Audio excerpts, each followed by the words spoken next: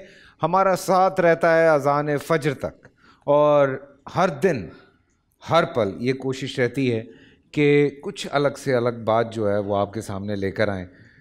कोई ऐसा टॉपिक जो आपके जहनों में है, कोई ऐसी बात जो आप जानना चाहते हैं, आप पूछना चाहते हैं, या कोई एक ऐसा मौजू जिसको गलत तरीके से आप लोगों के सामने पेश कर दिया गया, या कोई ऐसी चीज़ जो कि दर हकीकत वैसी नहीं थी जो दुनिया के सामने या आपके सामने पेश की गई। मसला सबसे बड़ा ये आ जाता है कि हमारे जो यंगस्टर्स हैं, जो यूथ है, उन तक बात पहुंचाने के लिए जो उन तक रसाई है वो थ्रू सोशल मीडिया है, या कुछ फिल्म्स हैं, या कुछ सीरीज़ हैं जिनसे OTT की अगर मैं बात करूं तो ये सारी चीज़ें हमारे यंगस्टर्स तक वहाँ से पहुँच रही हैं। वहाँ पे कोई भी ऐसी बात, कोई भी ऐसा टॉपिक जो एक्चुअली जिसके मायने कुछ और होते हैं, उसको जिस तरह से प्रोपोगेट किया जाता है, जिस तरह वो आप लोगों तक पहुँचाया जाता है, ऑब्वियसली वो जो एक जवान मुसलमान, चाहे लड़का है या लड़की है, या कम उम्र जवान लड़का है या लड़की है, उसके जहन में बहुत सारे सवालात पनपना शुरू हो जाते हैं। वो बच्चा परेशान होता जाता है, कंफ्यूज होता जाता है, क्योंकि वो लफ्ज़ वो कुरान पाक में भी पढ़ रहा है, और जब वो उस लफ्ज़ को कहीं और सुन रहा है तो उसके मायने कुछ और उसको बताए जा रहे हैं। जैसे आज फ़ी ज़माना अगर मैं बात करता हूँ तो एक लफ्ज़ है जिहाद। जिहाद जब दिमाग में आता है तो लोगों के जहनों में यह आता है कि यार इसका मतलब है मार पीट करना, कत्ल गारत करना, लोगों को ज़बरदस्ती डरा धमका के, बॉम्ब ब्लास्ट करके, गोलियां मार के मुसलमान करना, या वो लोग जो मुसलमानों के ख़िलाफ़ हैं, या वो लोग जो गैर मुस्लिम हैं, उनको मारना जो है वो जिहाद है।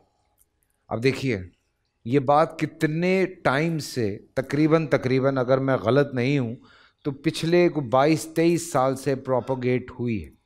छोटे छोटे लेवल पे होना शुरू हुई, बड़ी बड़ी फिल्म्स बननी शुरू हुई, हॉलीवुड से ये चीज़ शुरू हुई, किताबों में, रिसालों में, फिर उसके बाद बहुत सारी आपकी जो हिंदुस्तानी फिल्म्स हैं उनमें एक कैरेक्टर डाल दिया जाता है जो जिहाद करने निकला हुआ है, और वो इंडिया में बॉम्ब कर रहा है और सारा कुछ कर रहा है। फिर एक बंदा हिंदुस्तान में पकड़ा जाता है जिसका नाम अजमल कसाब है, जिसके बारे में हमारे मुल्क में एक सहाफ़ी कह देते हैं कि भाई ये तो यहाँ रहता था, जबकि वहाँ पे रहने वाले जो वेटर्स थे वो ये कह रहे हैं कि भाई वो तो आपस में जो है हमारी लोकल लैंग्वेज में बात कर रहे थे। तो अगर वो यहाँ का था तो वहाँ की लोकल लैंग्वेज कैसे बोल रहा था? तो there are lot of questions, क्योंकि उसकी वालदा से भी मिलवा दिया पाकिस्तान में एक चैनल पे, बड़ा कुछ हो गया। तो मैं उस तरफ जाना नहीं चाह रहा, बात लंबी हो जाएगी। तो वो दिखाया, उस लड़के से ये बुलवाया गया कि जी वो हिंदुस्तान में जिहाद कर रहा। ये उनका अपना प्रोपेगेंडा था जो कि दुनिया के सामने आया, और आज वो मुस्तकिल उस पर 4, 5, 6 दफ़ा जो है वो फिल्म्स भी बना चुके हैं, सीरीज़ भी बना चुके हैं। तो मुसलमानों के लिए ये एक बहुत बड़ा क्वेश्चन मार्क ला के खड़ा कर दिया गया, क्योंकि हम जिहाद पढ़ते हैं तो जब जवान बच्चा जिहाद पढ़ता है तो वो कहता है वो जिहाद के मतलब है इसको मार दो, ये गैर मुस्लिम है, इसको काट दो, ये गैर मुस्लिम है। फिर रही सही कसर एक और सीरीज़ आई, उसने भी पूरी कर दी कि ये गलत है काट दो, ये गलत है मार दो। तो ये एक सिलसिला ये भी चल गया जो कि बहुत हिट हुई वो सीरीज़, और पाकिस्तान में बड़े शौक़ से लोगों ने उसको देखा कि सज़ा अभी मतलब जज जिन्हें सज़ा सुनाई नहीं है और उसको पहले ही गाड़ दिया जाता था। तो there are lot of things to talk about it. तो ये बड़ी आम सी बात है जिसको आज हम ख़ास करके पेश करेंगे कि इसके मायने क्या हैं, क्यों ये लफ्ज़ मौजूद है, क्यों इसके बारे में आज हम बात कर रहे हैं। बड़ा इंपॉर्टेंट टॉपिक है, ज़रूर देखिएगा। लेकिन उससे पहले चूँकि रिजवान घुमन भी यहाँ पे मौजूद हैं, आप नाते रसूल मकबूल पेश कर रहे हैं या हमारे मिल के? माशाल्लाह दोनों के पास माइक है। बिस्मिल्लाह बिस्मिल्लाह, सुभान अल्लाह सुभान अल्लाह। जी आगे बढ़ेंगे।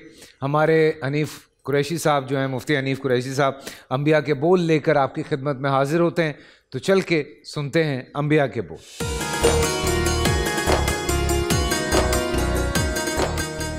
बिस्मिल्लाह वस्सलातु वस्सलामु अला रसूलिल्लाह। मुअज़्ज़ज़ नाज़रीन और सामईन, आज हम अल्लाह के एक प्यारे नबी आदम सानी हज़रत सैयदना नूह अलैहिस्सलाम का ज़िक्र खैर सुनेंगे।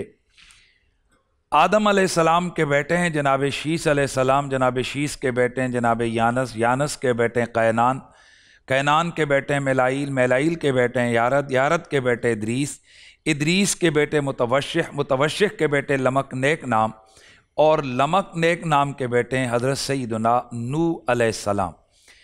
हज़रत नूह अलैहिस्सलाम दीगर पैगम्बरों की तरह आप भी अल्लाह की तौहीद का पैगाम आम करने तशरीफ़ लाए, और आपने सही मानों में कौम की रहनुमाई फरमाई, कौम को तबलीग करते रहे, कौम को तरबियत देते रहे, और आपने 900 साल से ज़्यादा आपने तबलीग फरमाई अपनी कौम में। लेकिन आपकी कौम शिर्क में, बुत परस्ती में इस कदर डूबी हुई थी कि वो एक एक नहीं बल्कि 5-5 खुदाओं की वो पूजा करते थे। इनके बड़े बड़े बुत थे, वद था, सवा था, यऊक और नसर। ये 5 बड़े इनके खुदा थे जिनको वो खुदा समझते और उनको पूछते। और अल्लाह का नबी पूरी बस्ती में घूमते, रोज़ाना जाते और फरमाते कौम बाज आ जाओ, फ़अबुदुल्लाह, अल्लाह की इबादत करो, ला इलाहा गैरुहु, उसके सिवा कोई इबादत के लायक नहीं है। मुअज़्ज़ज़ नाज़रीन सामईन, ज़रा गौर करें अल्लाह के नबी का स्टेमिना, अल्लाह के नबी का हिल्म, अल्लाह के नबी का सब्र देखें।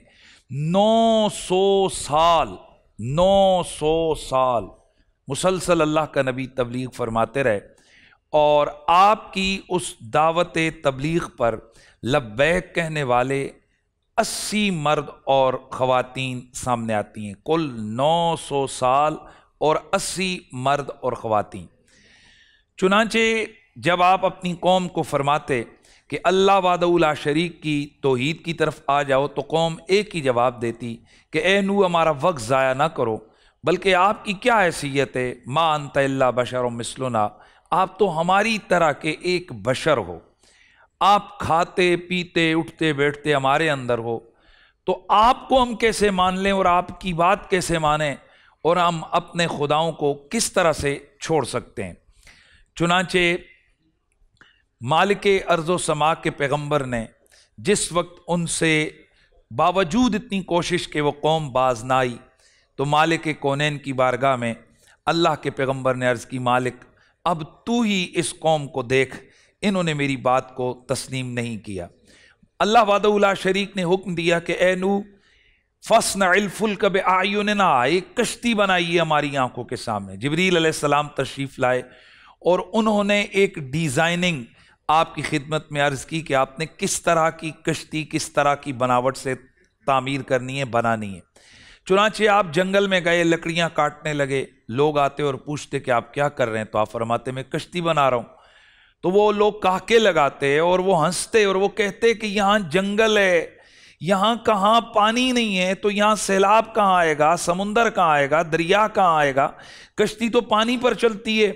माअज़ल्लाह वो आपके हवाले से और हर्जा सराई करते हुए कहने लगे कि ये तो बहक गए हैं, माअज़ल्लाह, अल्लाह का नबी नूह अलैहिस्सलाम बहक गए हैं, ये अजीब इनकी हालत हो गई है कि ये कश्ती बना रहे हैं, पानी है ही नहीं है और ये कश्ती बना रहे हैं।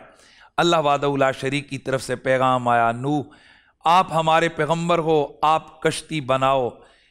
चुनांचे जब हज़रत नूह अलैहिस्सलाम कश्ती को बना चुके तो ये कश्ती जब बन के तैयार हुई तो तफासिर में आते 550 फुट लंबी है, 90 फुट चौड़ी है और तकरीबन 50 फुट के करीब ये ऊंची ये कश्ती तैयार हुई, जिसकी 3 मंजिलें। अब इस बदबख्त कौम ने इस कश्ती के अंदर गंदगी को डाला।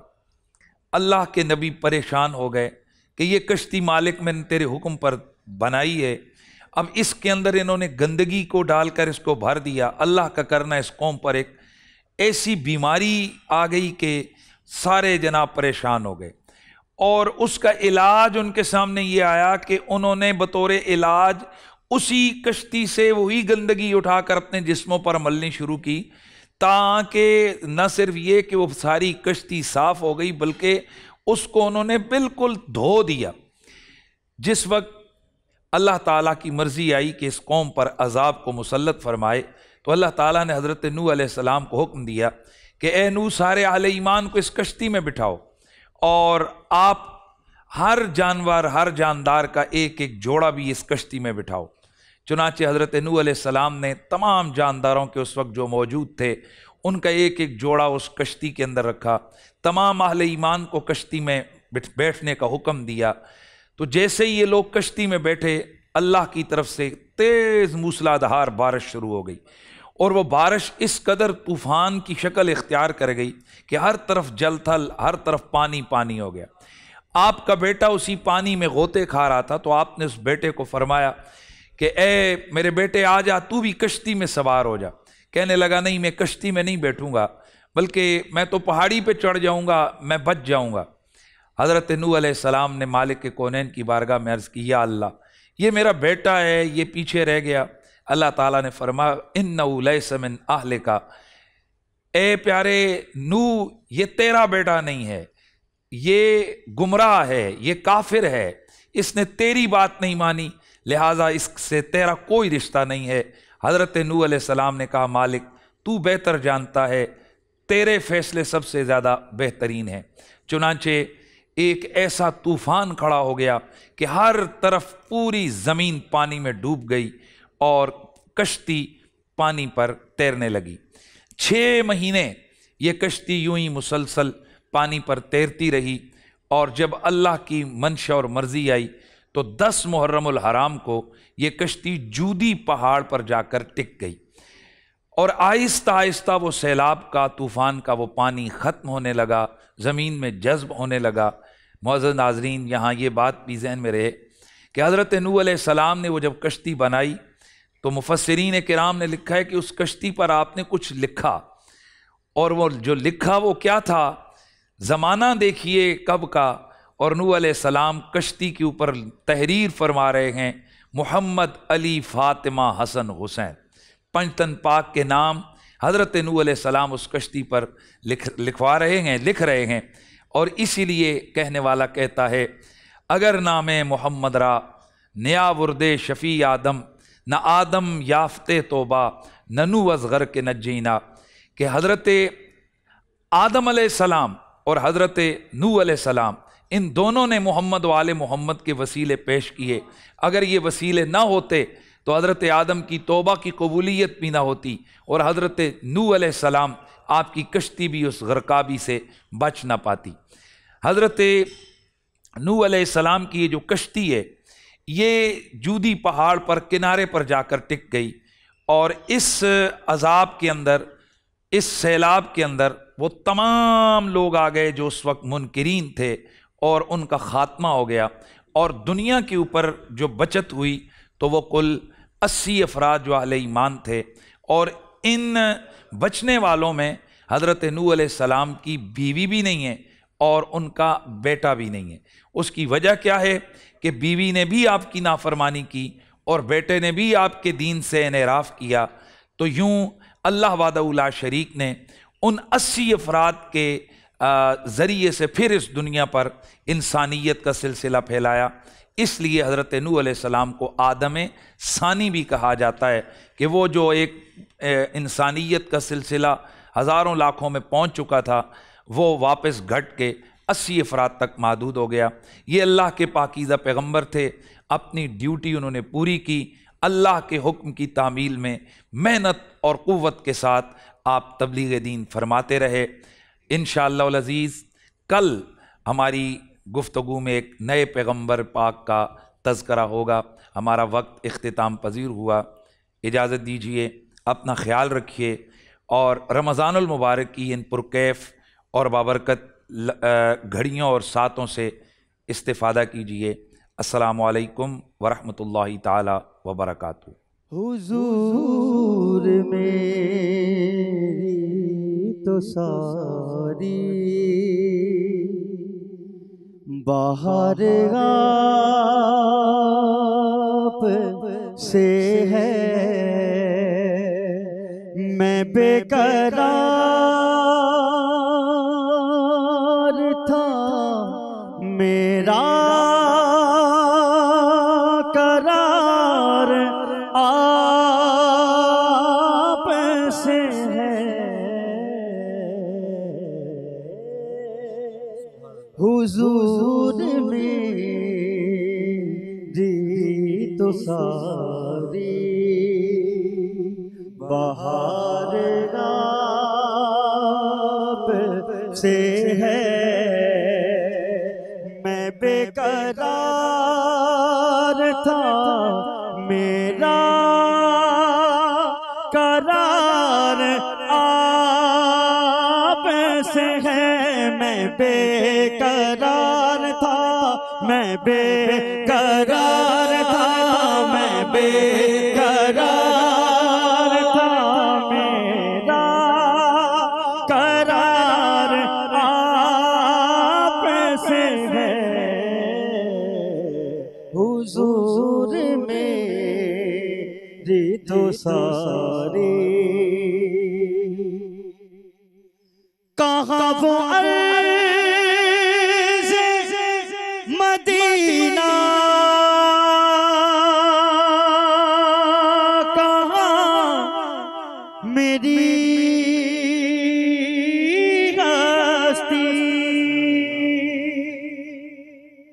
कहाँ वो अर्ज़ मदीना, कहाँ मेरी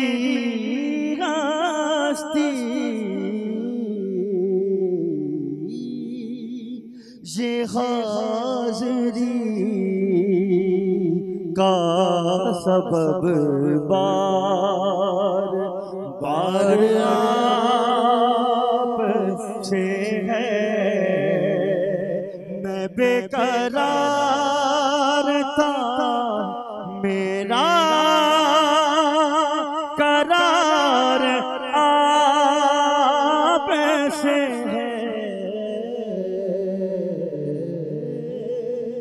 हुजूर मेरी तो सारी, मेरी तो हस्ती क्या है, मेरे गरीब नवाज़, मेरी तो हस्ती क्या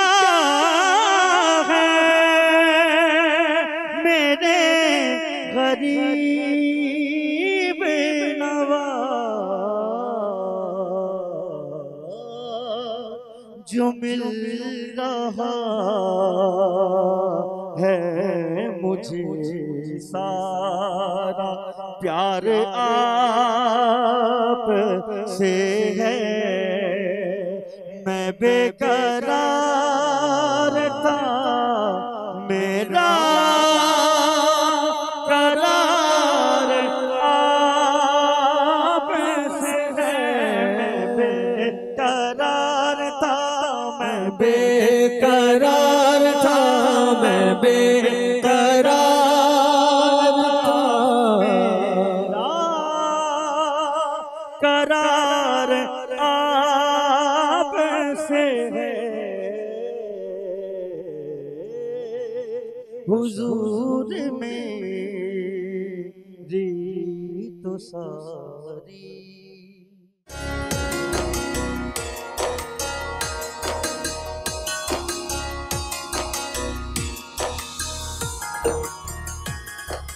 जी हाँ, welcome back after the break. और सहरी की ट्रांसमिशन, उड़ जाएं, कम ऑन वेक अप। चलें जी, सहरी भी बनाएं, साथ साथ हमारे प्रोग्राम भी देखते रहें। बड़ी मज़े मज़े की बातें होती हैं। जिहाद के हवाले से बड़ी लंबी चौड़ी मैंने तकरीर कर दी, और जैसे मैंने आपको बताया कि गलत प्रोपोगेट या गलत तरीके से मिसइंटरप्रेट आप लोगों तक किया गया, बात को पहुंचाया गया। सो जानना है कि जिहाद के मायने क्या हैं। सबसे पहली बात है, जी आ जाएं, जिहाद के मायने क्या हैं? बिस्मिल्लाह वस्सलातु वस्सलामु अला रसूलिल्लाह। जिहाद का एक लुग़वी माना है और एक इस्तिलाही माना है। जिहाद जोहद से, जिसका मतलब होता है कोशिश करना, स्ट्रगल करना। अच्छा। और इसका इस्तिलाही और शरई माना यह है कि एलाए कलिमतुल्लाह के लिए, अज़मत दीन के लिए, शान इस्लाम को बरकरार रखने के लिए या बढ़ाने के लिए अपने कौल, फ़ेल, जान, माल के साथ कोशिश करना, ये जिहाद कहलाता है। सुभान अल्लाह, सुभान अल्लाह। जिहाद फ़र्ज़ है और इसकी शराइत के तहत, और ये क़यामत तक के लिए ये जारी और सारी है। नबी पाक सल्लल्लाहु अलैहि वसल्लम ने बड़ा वाज़ेह तौर पर फरमाया, अल जिहाद मादिन इला यौमिल क़ियामा। जिहाद क़यामत तक जारी रहने वाली चीज़ है। बिल्कुल। जिहाद इलाए कलिमतुल्लाह का ज़रिया है, और जिहाद मुसलमानों की कायनात के अंदर अज़मत और अल्लाह के दीन की सरबुलंदी और अल्लाह के दीन की तरवीज का एक बहुत बड़ा ज़रिया है। कुरान मजीद कुरान रशीद में इसके हवाले से मुतअद्दिद आयात हैं। कई आयात हैं जिनमें जिहाद बिल माल का हुक्म दिया गया, कई आयात हैं जिनमें जिहाद बिल सैफ का हुक्म दिया गया, कई आयात हैं जिनमें जिहाद बिल नफ्स का हुक्म दिया गया है। अब इसको जिस वक्त हम डिटेल में जाकर हम बात करते हैं या हम बात करेंगे, तो फिर उस वक्त जो आपने ओपनिंग में अपनी गुफ्तगू की है उसका मफहूम बिल्कुल बड़ा वाज़े हो जाएगा।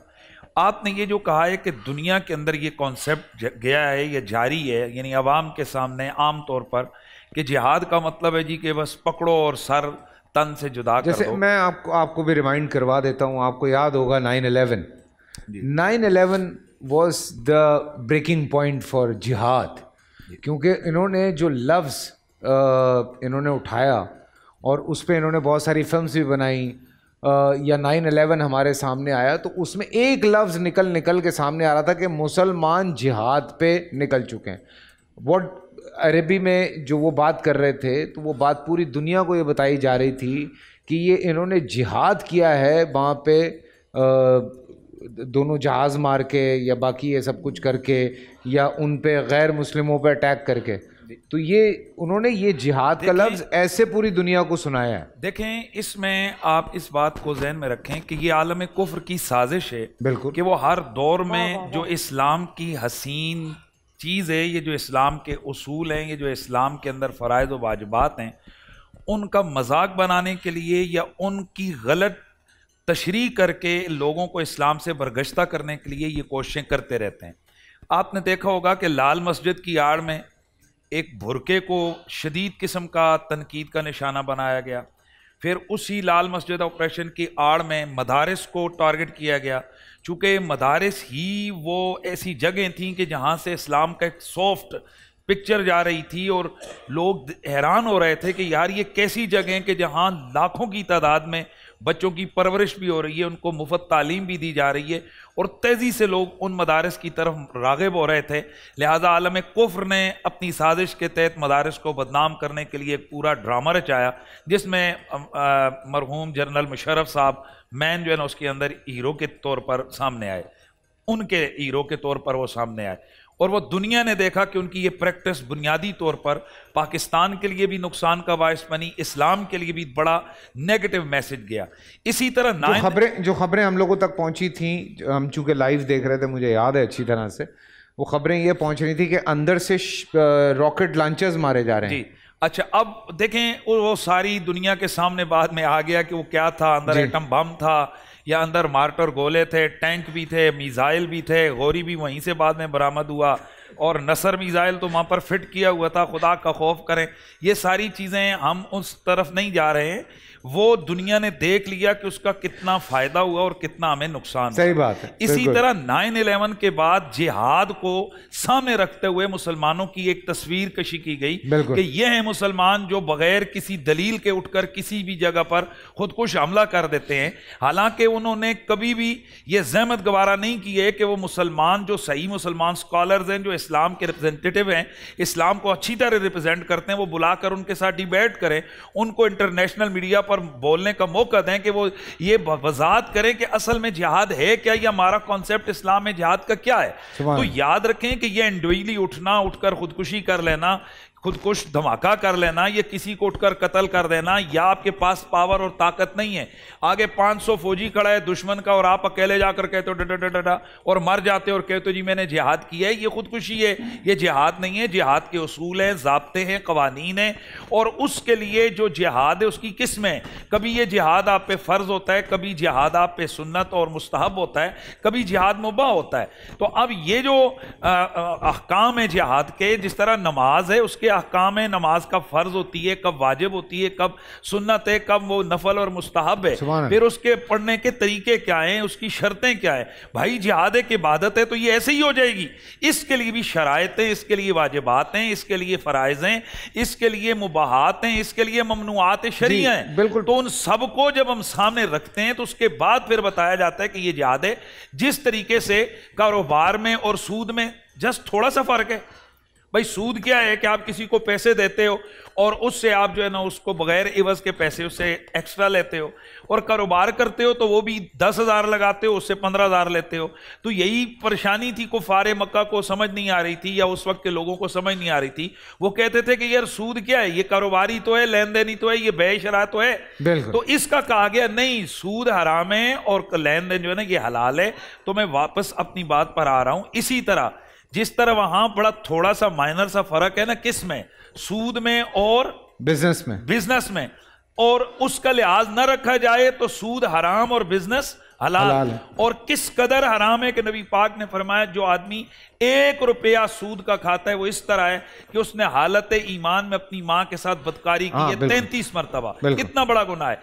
इसी तरह अगर इन शराइत का लिहाज नहीं रखा जाएगा तो जिहाद और फसाद में फर्क नहीं रहेगा। सुभान अल्लाह, सुभान अल्लाह। वो लफ्ज़ है फिसाद, जिसको इन लोगों ने जिहाद के साथ जोड़ दिया है।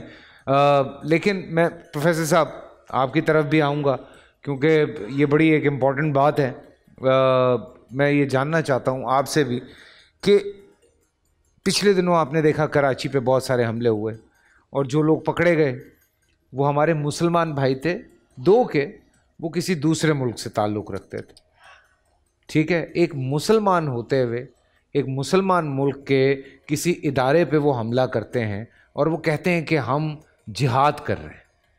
उन बच्चों के मैं समझ सकता हूँ इस बात को कि ब्रेन वॉश हुए हुए हैं, लेकिन उन बच्चों तक ये बात पहुँचाना बहुत ज़रूरी है जो बिला वजह ब्रेन वॉश होने के बाद अपने आखिरत भी ख़राब कर रहे हैं, अपनी ज़िंदगी भी ख़त्म कर रहे हैं, और उनको लगता है कि वो शहीद होने आए इस जहाद में, और मुसलमान होते हुए एक मुसलमान मुल्क में हमला करते हैं। इस बारे में बिस्मिल्लाह वस्सलातु वस्सलामु अला रसूलिल्लाह व अला आलिहि व सहबी अजमाइन व बाद।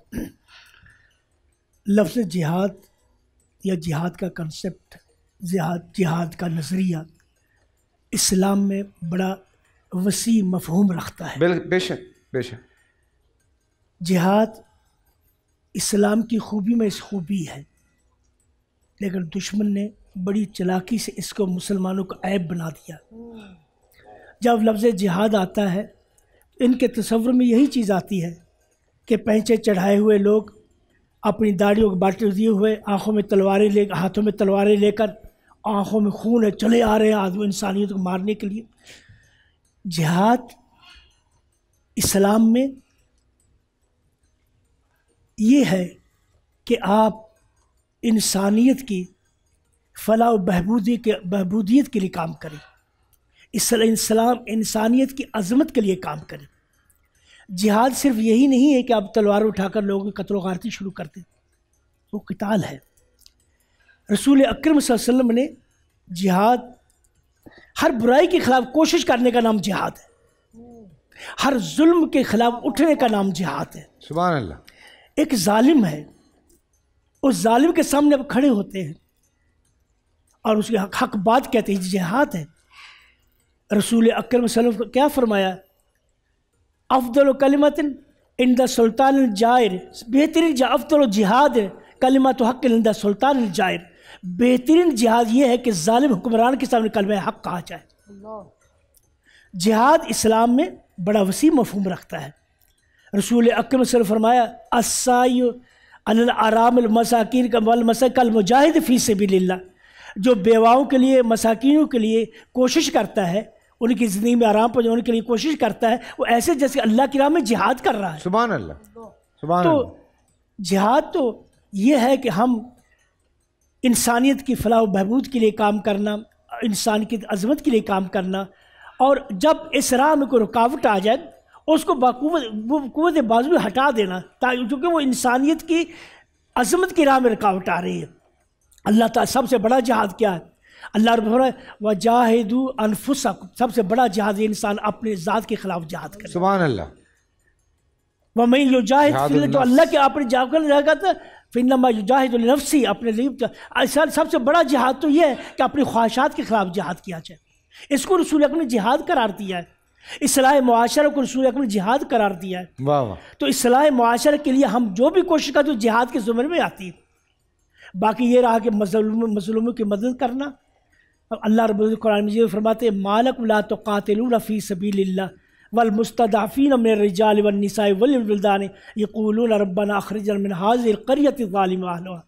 अब क्या हो गया, तुम अल्लाह के राह में क़िताल क्यों नहीं करते? ये मज़लूम मर्द और मज़लूम औरतें चीख रहे हैं, अरे ज़ालिमों से हमें छुटकारा। तो इसका मतलब मज़लूम को ज़ालिम से निजात दिलवाना ये भी जिहाद है, ये भी जिहाद का हिस्सा है। सही है, माशाल्लाह माशाल्लाह। मेरा सवाल अभी भी वही है, मेरे सवाल का जवाब मुझे नहीं मिला। मुफ्ती नवीद अब्बासी साहब, सवाल का जवाब ये है कि ये जो बच्चों को ब्रेन वॉश करके आपस में लड़वाए जा रहे हैं कि एक मुसलमान होते हुए वो एक मुसलमान मुल्क में घुस जाता है, हमले करता है, लोगों को मारता है, पाकिस्तान के किसी भी तालीमी इदारे पे, किसी भी मस्जिदों में, एयरपोर्ट पे, पुलिस के हेडक्वार्टर पे वो हमला कर देते हैं, और उनको लगता है वो जिहाद करने आए हुए बच्चे। और एंड क्या है कि वो मुकाबला, ये जैसे इन्होंने कहा था कि आप अकेले 50 फौजियों के सामने बंदूक लेके खड़े हो जाएं, आप क्या कर लेंगे? 5 लोग आएंगे, 10 लोग आएंगे, इससे ज़्यादा तो नहीं आ पाएंगे। वो तो आते ही उस पे हैं कि उनको लगता है वो बेचारे शहीद होने आ रहे हैं। जी बिस्मिल्लाह। और उनको ये बताया गया ये जिहाद है। नहमदुहु सल्ली अला रसूलिहिल करीम, अम्मा बाद, आऊज़ु बिल्लाहि मिनश शैतानिर रजीम, या अय्युहन नबिय्यु हर्रिदिल मुमिनीना अलल क़िताल। देखिए, हम यहाँ पे बात कर रहे हैं जिहाद की, और फिर चीज़ें मिक्स हो जाती हैं उसके साथ क़िताल के बाब में। क़िताल अलग चीज़ है, जिहाद अलग चीज़ है। जिहाद के ज़ुमरे में एक चीज़ क़िताल दाखिल है, लेकिन कुल्ली तौर पर जिहाद को हम समझते ही अगर क़िताल हैं तो ये हमारी कम फहमी है, बताया ये जा रहा है, फहमी है। बुनियादी तौर पर बात यह है कि जिहाद क्या है। देखिए, नबी अकरम सल्लल्लाहु अलैहि वसल्लम क़िताल से वापस आ रहे हैं। अभी मैं शेख से पूछ रहा था कि ये हदीस सही है या नहीं है, तो शेख कहने लगे ये हदीस सही है। तो मैंने कहा फिर मैं बयान करूं, वरना शेख बीच में रोक भी लेते हैं, पूछ लेते हैं। तो मैंने शेख से पूछ ली हदीस। तो अब मैं अर्ज़ करूं कि नबी अलैहिस्सलाम तबूक से वापस तशरीफ़ ला रहे हैं, और हुज़ूर फरमा रहे हैं कि हम असगर जिहाद से, छोटे जिहाद से बड़े जिहाद की तरफ लौट रहे हैं। यानी तबूक, जहां काफिरों की आंखों में आंखें डालकर तलवारों के साए में गर्दनें कटाना है, गर्दनें काटना है, वो छोटी जंग है, वो छोटा जिहाद है। और नबी अलैहिस्सलाम फरमा रहे हैं कि हम वापस पलट रहे हैं बड़े जिहाद की तरफ। यानी हमने शैतानो नफ्स के ख़िलाफ़ जो कोशिश और काविश करनी है, जो हमने अपने मुआशरे को हर किस्म की बेहयाई, फहाशी, उरियानी, दो नंबरी, करप्शन, लूट को सूट से बचाना है, ये नबी अलैहिस्सलाम ने फरमाया जिहाद है। नबी अलैहिस्सलाम के ये अल्फाज तो नहीं है, ये मैं तशरीह कर रहा हूँ कि इन चीज़ों से बचाना अपने आप को, इसको बड़ा जिहाद करार दिया गया है। तो अब जो जिस तरफ आपने इशारा किया, देखिए जिस्म आपने सफ़ेद कपड़े पहने हो ना, तो सफ़ेद लिबास पर जब मक्खी बैठती है तो वो दूर से नज़र आती है, काले लिबास पर शायद नज़र ना आए। तो मसला ये है कि मुसलमान ये इतने नूर के, दीन के हामिल लोग हैं, इनमें जब कोई छोटा सा गिरोह या छोटा सा तबका कोई गलत काम करता है तो उसको थोप दिया जाता है इस्लाम पर कि जी मुसलमान ऐसे। हालांकि इस्लाम तो अमन का दाई है, इस्लाम तो प्यार का दाई है। मोहतरम फैसल कुरैशी साहब, जिस क़िताल को शायद लोग समझ के बुरा समझ रहे हो, मैं ये गुजारिश करने लगा हूँ कि नबी अकरम सल्लल्लाहु अलैहि वसल्लम जिहाद पर सहाबा को रवाना कर रहे हैं और फरमा रहे हैं जाओ कुफ़ार के ख़िलाफ़ जंग करो तलवार उठा के। लेकिन मान फरमा रहे हैं अगर बूढ़े तुम्हारे सामने आ जाएं तो तलवार न चलाना, बच्चे तुम्हारे सामने आ जाएं तो उन्हें कोई नुकसान न पहुंचाना, अगर तुम्हारे सामने ख़वातीन आ जाएं, कौन सी, उनकी जो तुम्हारे खिलाफ जंग में लड़ रहे हैं मर्द, उनकी औरतें आ जाएं तो उन्हें नुकसान ना पहुंचाना, लहलाते हुए खेतों को, दरख्तों को, सरसब्जो शादाब वादियों को नुकसान ना पहुंचाना। यह है इस्लाम की तालीमात। कब? जहां कोई तहजीब व तमद्दुन का ख्याल नहीं रखा जाता। पुराने ज़माने में जंगों में और आज भी हिरोशिमा और नागासागी पर जनाब एटम बम बरसा दिए जाते, कोई पूछने वाला नहीं है। अफगानिस्तान को जनाब बिल्कुल मलिया मेट कर दिया जाता है, तोरा बोरा पर जो है ना वो बम बरसाए जाते हैं। न औरत का ख्याल, न मर्द का ख्याल, न बच्चे का, न बीवी का, किसी का नहीं। लेकिन इस्लाम इन हालात में भी कहता है औरतों का ख्याल करो, बच्चों का ख्याल करो। तो जब हम इस्लाम के साथ वाबस्ता होंगे फैसल कुरैशी साहब, तो आप कह रहे हैं हमें जवाब नहीं मिला, तो जवाब इसका बड़ा सीधा सादा दो टोक ये है कि आप इस्लाम से वाबस्ता हो जाए। कोई गुरोह अगर दो नंबरी करता है इस्लामी रियासत में रहते हुए, तो ये उलमा मौजूद है ना, ये तमाम तर उलमाए किराम मौजूद हैं। आप इनको बिठा कर एक ज़ाब्ता अखलाक तय करें और इनसे मशवरा लें कि जनाब हमने जिहाद करना है तो किस तरीके से आगे बढ़ना है। अगर किसी भी जमात में 1%, 1.5%, 2% 2 नंबर लोग हैं तो उन्हें हम बाहर कर सकते हैं, जो जिहाद के नाम पर गलत काम को फ़रोग दे रहे हैं। किसी के बच्चे को पकड़ कर उसका ब्रेन वाश करना कि जनाब जाके तुम देवबंदियों की मस्जिद में फट जाओ या तुम बरेलवियों की मस्जिद को उड़ा दो, इवन तुम किसी इमाम बारगाह में जनाब जाके बम धमाका कर लो, तुम किसी स्कूल को उड़ा दो, तुम किसी आर्मी पब्लिक स्कूल में जाके जनाब बच्चों के छीतड़े उड़ा दो, तुम किसी मीडिया हाउस पर हमला कर दो। कोई भी ऐसा काम करता है तो उसकी हम सब न सिर्फ मुजम्मत करते हैं बल्कि ये कहते हैं कि ऐसे आदमी के खिलाफ कानून हरकत में आए। ये जिहाद नहीं, ये जिहाद नहीं है, कतअन जिहाद नहीं है। इससे ये फसाद फिल अर्द है, और फसाद फिल अर्द फैलाने वालों को सरेआम चौक में गर्दनें उड़ाकर हुकूमत को और हम सबको ये पैगाम देना चाहिए कि फसादी की कोई गुंजाइश नहीं है, जिहादी की गुंजाइश। सुभान अल्लाह, सुभान अल्लाह। अल्लामा साहब, कितने किस्म के जिहाद हैं? ये तो हम सारा ये इस तरफ से हम घूम आए क्योंकि बड़ा ज़रूरी था, मुझे लगता है, क्योंकि बच्चों को जिस तरह बेचारे ब्रेन वॉश होते हैं, मुझे अच्छा नहीं लगता। एक जवान लड़का 20 साल का, 18 साल का, 17 साल का, बेशक वो दहशतगर्दी करने आया हुआ है, मुझे अच्छा नहीं लगता एज ए ह्यूमन, एज एक इंसान होते हुए। मुसलमान तो खैर बात की बात है उन लोगों के लिए, लेकिन एक इंसान होते हुए मुझे अच्छा नहीं लगता कि वो बेचारा अपना दुनिया भी ख़त्म कर गया और अपनी आखिरत भी ख़राब कर रहा है। ये उनके लिए डिस्कशन ज़रूरी थी मेरी। कितने किस्म के जिहाद हैं, कितने किस्म के जिहाद हैं और ये क्यों इतना ज़रूरी हैं? बिस्मिल्लाहिर्रहमानिर्रहीम। कल आपने एक ज़ाब्ता बनाया था, आज फिर उसको तोड़ा गया और बहुत लंबी लंबी गुफ्तगू हुई है। थोड़ा सा अगर मुख्तसर जहाँ बात होती मेरा ख्याल है ज़्यादा बेहतर होती है और सबको मौका मिलता। ये जो इशारा है ना, ये सबको सिखा देने की ज़रूरत है। बार बार ये नहीं उसकी ज़रूरत पड़ती, ना कहना नहीं चाहिए बार बार। देखिए ये जो आपने सवाल उठाया ना, पहले आपने मुफ्ती साहब से सवाल किया, बाकी दोस्तों से सवाल किया, सब ने इसकी वजाहत कर दिया है कि जहाद और क़िताल इसमें अअम अख़स मिन वजह है। यानी जहाद एक बड़ा मफ़हूम है, क़िताल उसमें से एक हिस्सा है। ठीक है। जहाद आपकी मेहनत पर भी उसका इतलाक़ होता है, आपके हलाल की रोज़ी की कमाई पर भी उसका इतलाक़ होता है, अपने बड़ों की खिदमत पर भी उसका इतलाक़ होता है, आपके नफ्स की ख्वाहिश के ख़िलाफ़ आपका कदम भी जहाद कहलाता है। उसकी मुख्तलिफ जहतें हैं और मुख्तलिफ उसके मैदान हैं। क़िताल और चीज़ है। अब यहाँ पर रुक कर मैं अगली बात करने लगा हूँ। जिस सूरत हाल को सामने रखते हुए आपने ये सवाल उठाया ना, उस सूरत हाल की गहराइयों में जाना चाहिए। सबसे पहली बात तो यह है कि जिस जहाद को या जिस क़िताल को हम जहाद कह रहे हैं, उसके इजरा के लिए हमेशा इस्लामी रियासत का होना ज़रूरी है। वाह। हर बंदा अपनी मर्ज़ी से एक जहादी टीम नहीं बना सकता।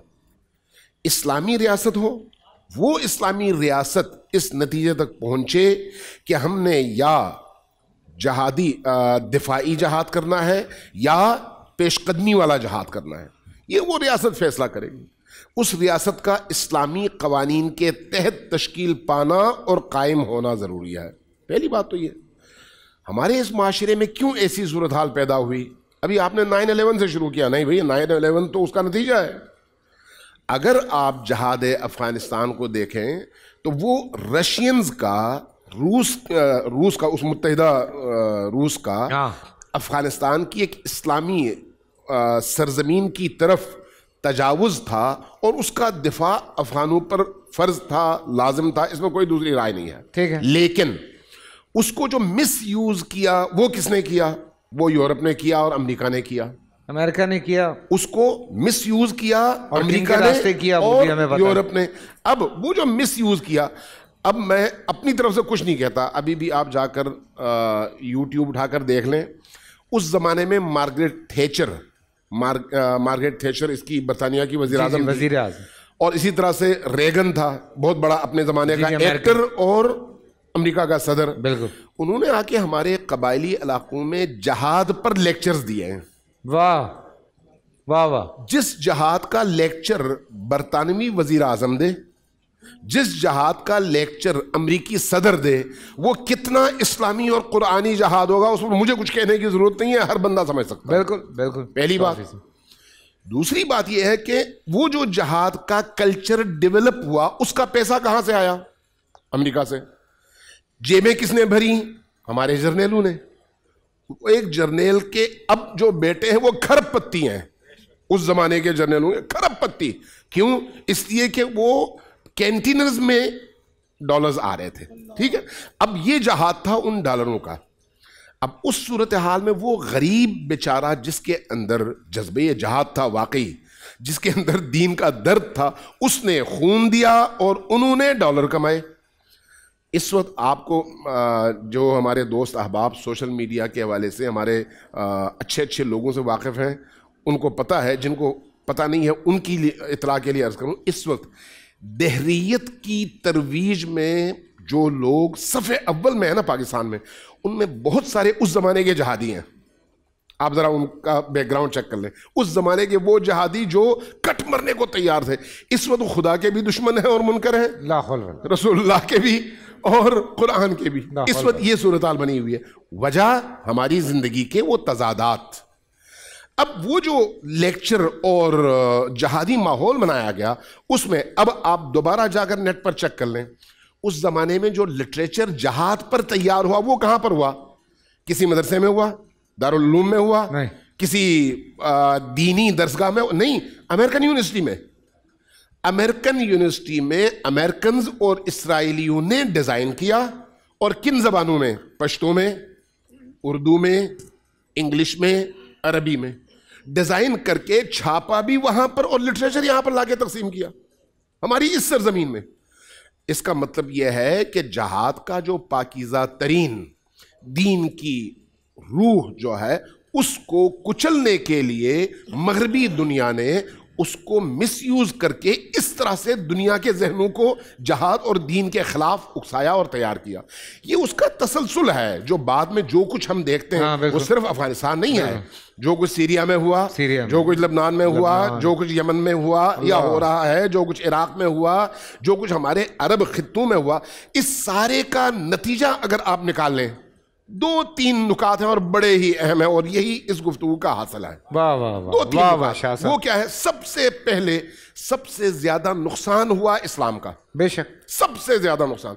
यानी ये जो 7-7.5 अरब की दुनिया है, इसमें 1.5 अरब मुसलमान बन गए दहशतगर्द, जबकि उससे पहले ये मुसलमान सलामती का पैगाम्बर थे। बिल्कुल। लेकिन इस जहाद के कल्चर को डेवलप करके उन्होंने इस्लाम के चेहरे को सबसे ज्यादा मस्क किया। सबसे पहला फायदा उन्होंने ये उठाया और उसके नतीजे में जो दूसरा फायदा उठाया वो ये कि इस्लाम की जो बढ़ती हुई सूरत हाल थी उसके रास्ते में उन्होंने बंद बांधे पूरी दुनिया के अंदर। लेकिन उसमें वो कामयाब नहीं हुए और ना कामयाब हो सकते हैं। लेकिन बहरहाल प्रोपेगेंडे की सारी मशीनरी उनके हाथ में है। ये उसका दूसरा उन्होंने फायदा उठाया। तीसरा जो बड़ा फायदा उठाया वो क्या है? इस वक्त अगर आप इंटरनेशनल बिजनेसेस में देखें तो सबसे बड़ा जो बिजनेस है वो औरत का बेचना है। सबसे बड़ा आज की तारीख में आप जरा इंटरनेट चेक कर लें, मैंने देखा है। उसके बाद दूसरा जो बिजनेस है वो है असलहे का। असलहा उनका बना किसका? फ्रांस का, रशिया का, अमेरिका का, जर्मनी का, बरतानिया का। ये असलहा कहां पर बिका? मुसलमान ममालिक में। खून किसका बहा? मुसलमान का। इंफ्रास्ट्रक्चर किसका तबाह हुआ? मुसलमानों का। बदनामी किसकी हुई? मुसलमानों की। कहत साली कहां पर आई? मुसलमानों में। गुर्बत कहां पर आई? मुसलमानों में। फायदा किसने उठाया? उन्होंने। और आपस में कौन लड़ रहे हैं? मुसलमान। पैसा कहां मुंतकिल हुआ? वहां पर। और वहां से इधर क्या आया? खून और तखरीब, धमाके और खूनखारी। अल्लाह अकबर। ये उसका मैसेज है। लिहाजा ये जो जहादी कल्चर है उस पर असर नो गौर करने की जरूरत है। आज जो हम नताइज भुगत रहे हैं ये वो नताइज हैं जो उस जमाने के लोगों ने बीज बोए, जहन तैयार किए, अब वो आपके अपने इख्तियार से बाहर हैं। उस जमाने में किसी उसके तहत थे, मातहत थे, पाबंद थे। अब वो आज़ाद है। हर लैंडलॉर्ड अपने बदमाश जहादी के तौर पर पालता है और फिर उसको इस्तेमाल करता है, वो भी अपनी कमाई के लिए। सुभान अल्लाह। और मेरे ख्याल से बहुत खुल के कह दिया है अल्लामा साहब ने। पता नहीं आगे 9:30 की होता है। पर चलें जी, छोटा सा ब्रेक से वापस आते हैं, कहीं मत जाइएगा।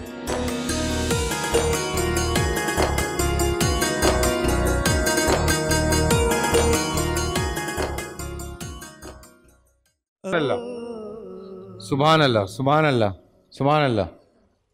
खूबसूरत अंदाज, खूबसूरत कलाम। खुश हैं रिजवान? बहुत बहुत खुश रहें। मोहम्मद अली शाह साहब, जहाद के हवाले से बहुत बातें हुई, इक़साम पे बात हो गई और हमने बहुत सारी चीज़ें डिस्कस कर ली। शराइत, जिहाद करने की शराइत क्या है? कौन जिहाद कर सकता है? मैं जिहाद कर सकता हूँ, आप जिहाद कर सकते हैं, प्रोफेसर साहब, अल्लामा साहब, कौन कर सकता है जिहाद? उसकी किस पे लागू होती है जिहाद करना?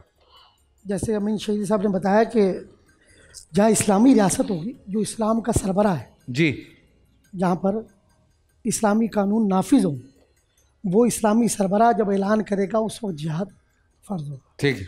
अच्छा, जिहाद की अभी तक किस्में मैंने सुनी नहीं है। 5 किस्में जो शरीयत मुतारा में बयान की गई, वो मैं अर्ज़ कर दूँ आप जी। बिस्मिल्लाह। क्योंकि जिहाद एक मुसलसल जिद्दोजहद का नाम है और इस शरीयत मुतारा में की रूह में इसकी 5 इक़साम बयान की गई। एक जिहाद बिल इल्म, एक जिहाद बिल नफ्स, जिहाद बिल अम्ल और एक जिहाद बिल माल और एक जिहाद बिल क़िताल।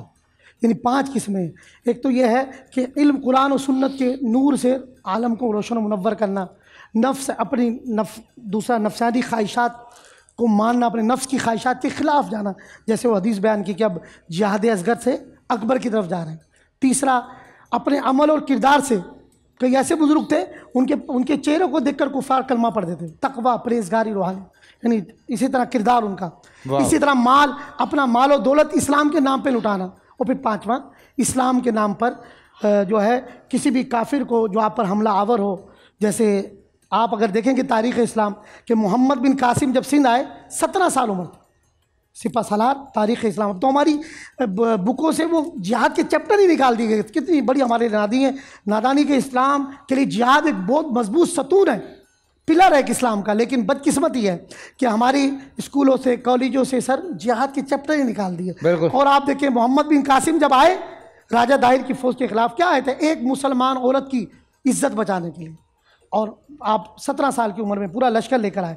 अगर आप देखेंगे जब मोहम्मद बिन कासिम आए, अभी आप अगर कश्मीर को देखेंगे, आप कश्मीर की तरफ जाएंगे, जब हम कश्मीर की तरफ जाएंगे तो मैं भी इस साल 2022 में जब हज पे था, मस्जिद खैफ से निकला तो एक नौजवान जो मकबूजा कश्मीर से आया था हिंदुस्तान, सर उसकी आंखों में आंसू थे। उसने कहीं मीडिया पे देखा होगा तो मुझे दौड़ता हुआ आया, कहने लगा शाह साहब आप दुआ करें, मैं वहाँ होता हूँ। हमारी बहनों और बेटियों की इज्जत कश्मीर में महफूज नहीं, ख़ास तौर पर जो गाँव हैं, जो देहात है। बोला हम शहर की तरफ आ गए। अंदाज़ा लगाएं हमारी बहनों और बेटियों के साथ, सर मकबूजा कश्मीर इस्लाम की बेटियों के साथ क्या हो रहा है, हिंदुस्तान में आपके सामने मुसलमान बेटियों के साथ क्या हो रहा है। हर हमारे सियासतदान ने डॉक्टर आफिया के नाम पे सियासत की कि मैं डॉक्टर आफिया के नाम पर जलसे किए गए, सियासी नारे लगाए गए। आज वो बच्ची हाफिज़ा डॉक्टर आफिया तरस रही है कि ऐसा हुक्मरान कब आएगा कि उसको जो वहाँ से निकालो। का कसूर क्या है सर? ये अब ये जिहाद तो ऐसा करना है, वहाँ अब उस बच्ची को आप आज़ाद कराएं। मकबूजा कश्मीर जो बहन बेटी हमें इज्जत के लिए पुकार रही है, मोहम्मद बिन कासिम तो आ गए थे, अब बेटियां मुंतज़िर हैं हिंदुस्तान में कि कब मोहम्मद बिन कासिम आएंगे, कब महमूद गजनवी आएंगे। तो सर मैं ये कहूँ कब सलाहुद्दीन अय्यूबी आएंगे। हमें ऐसे सिपालार चाहिए। तो मकबूजा कश्मीर की बहन बेटियों की इस्मत दरी बचाएँ, आफिया सिद्दीक़ को आज़ाद कराएँ। और जहाँ पे भी इस वक्त फ़लस्तीन में, शाम में, सीरिया में, मकबूजा कश्मीर में मुसलमानों के साथ जो जुल्म हो रहा है, आवाज़ के साथ साथ अमली किरदार भी करें। सर लेक्चर कब सब दे देते हैं, कश्मीर डे मनाया जाता है, प्रैक्टिकल आगे तो बढ़े। ये हमारी माशाल्लाह हमें बड़ा फ़ख्र है अल्लाह करे हमारी फ़ौज पर कि एक वक्त आए कि भारत भी पाकिस्तान इस्लाम का किला बने और मकबूजा कश्मीर में भी इस्लाम का झंडा लहराए। अल्लाह करे वो दिन भी आए और वो बहनों और बेटियों की इज्जत जो है वो महफूज हो सके। सुभान अल्लाह, सुभान अल्लाह। और देखें ये तो हम सबकी यही ख्वाहिश है कि अल्लाह पाक सबको अपनी हिफ्ज़ व अमान में रखे। और हम तो जब बात शुरू करते हैं, एक मुसलमान जब किसी से बात ही शुरू करता है तो वो सलाम से बात शुरू करता है, तो वो सलामती भेज के बात शुरू करता है। तो एक मुसलमान होते हुए ज़ाहिर सी बात है ये जो परसेप्शन हम मुसलमानों का पूरी दुनिया में बना दिया गया है वो आपके सामने है। लेकिन हकीकतन जो अमीन शहीदी साहब ने बात की, मुफ्ती हनीफ कुरैशी साहब ने बात की, नवीद अब्बासी साहब ने बात की, प्रोफेसर साहब ने बात की, या हमारे मोहम्मद अली शाह साहब ने बात की कि मुसलमानों को जिस तरह से पेश कर दिया गया है दुनिया के सामने, वो लगता है कि पता नहीं हम क्या कर रहे हैं और क्या नहीं कर रहे हैं। जबकि जिहाद के मायने हमने आज आपको बता दिए कि जिहाद के मायने क्या है। जहद, जोहद, कोशिश करना।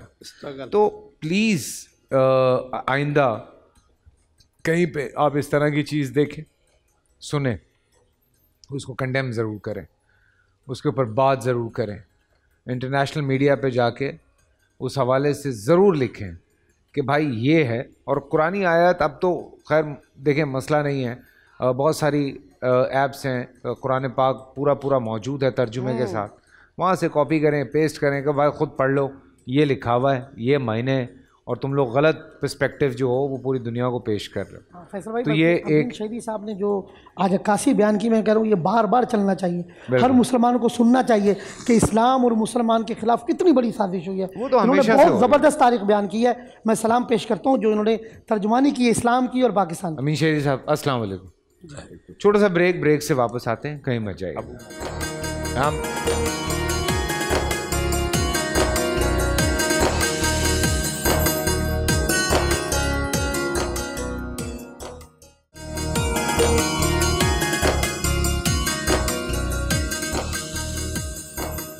अस्सलाम वालेकुम, एक दफ़ा फिर आप सबको खुश आमदेद। और काफ़ी लंबी डिस्कशन हुई जिहाद के हवाले से। आई एम श्योर आप लोगों तक जो मैसेज है वो पहुंचा। क्या हल, मैं मुफ्ती अबू मोहम्मद साहब की तरफ चलता हूं कि आने वाले वक्त में हल, बिकॉज देखें हमें कंक्लूजन की तरफ जाना है। हम न्यूज़ शो तो कर नहीं रहे हैं कि लड़ा के बात ख़त्म कर दी। रात को लड़ाइयाँ होती हैं, सुबह उठ के मॉर्निंग शो होते हैं, रात को लगता है पाकिस्तान ख़त्म हो जाएगा, सुबह लगता है नई शादी शुरू हो गई है। लाहौर में भी ऐसा होता है, असम्बली में इकट्ठे होते हैं, गपशप कर रहे होते हैं, ये सब बाहर लड़ाई कर रहे होते हैं। हाँ, अंदर लड़ाई कर रहे होते हैं, बाहर वो सब हांडी एक होती है। तो क्या असबाब, क्या चीज़ें ऐसी अब पेश की जाएं, इनको एक किया जाए, किस तरह से जोड़ा जाए? ये जिहाद क्या है? ये जिहाद को किस तरह से रिवैम किया जाए? अगर मैं सच्ची बात करूं, क्योंकि एक लफ्ज़ जो पहुंचा दिया गया वो जिहाद का नाम सुन के कि यार मैं जिहाद कर रहा हूं, वो लोग समझते हो फटने वाला है। सही बात है जी मुफ्ती साहब। बिस्मिल्लाहिर्रहमानिर्रहीम। सभी अहबाब ने अपना अपना नुक्ता नज़र इस पर पेश किया। अल्लाह ताला मुझे भी हक सच कहने की तौफीक नसीब फरमाए। आमीन। और मेरे ख्याल में यहाँ बहुत ज़्यादा सच कहा जाए तो वीगो डाला भी आ जाता है बग़ैर नंबर प्लेट के। तो बहरहाल जब तक मुसलमान गेम चेंजर रहा, इस्लाम फातेह रहा। सुभान अल्लाह। जब तक मुसलमान एक रहा, इस्लाम का गलबा रहा। सुभान अल्लाह। जब तक मुसलमान मुत्तफ़िक़ रहा, मुत्तहिद रहा, पूरी दुनिया के अंदर इस्लाम राज करता रहा। वाह। और जब मुसलमान आपस में मुत्तफ़िक़ ना रह सका, गेम चेंजर ना रह सका, तो फिर ये तिनके हो गया, इसे गाजर मूली की तरह काटा गया। ये हमारी तारीख़, अभी सभी अहबाब ने कहा, ये कोई 50 साल या 100 साल की तारीख़ नहीं। आप देखें इस्लाम को, अगर इस बात पर हम गौर करें कि आज जिहाद जुर्म क्यों बना। जिहाद बहुत मुक़द्दस लफ्ज़ है, किताल बहुत मुक़द्दस लफ्ज़ है।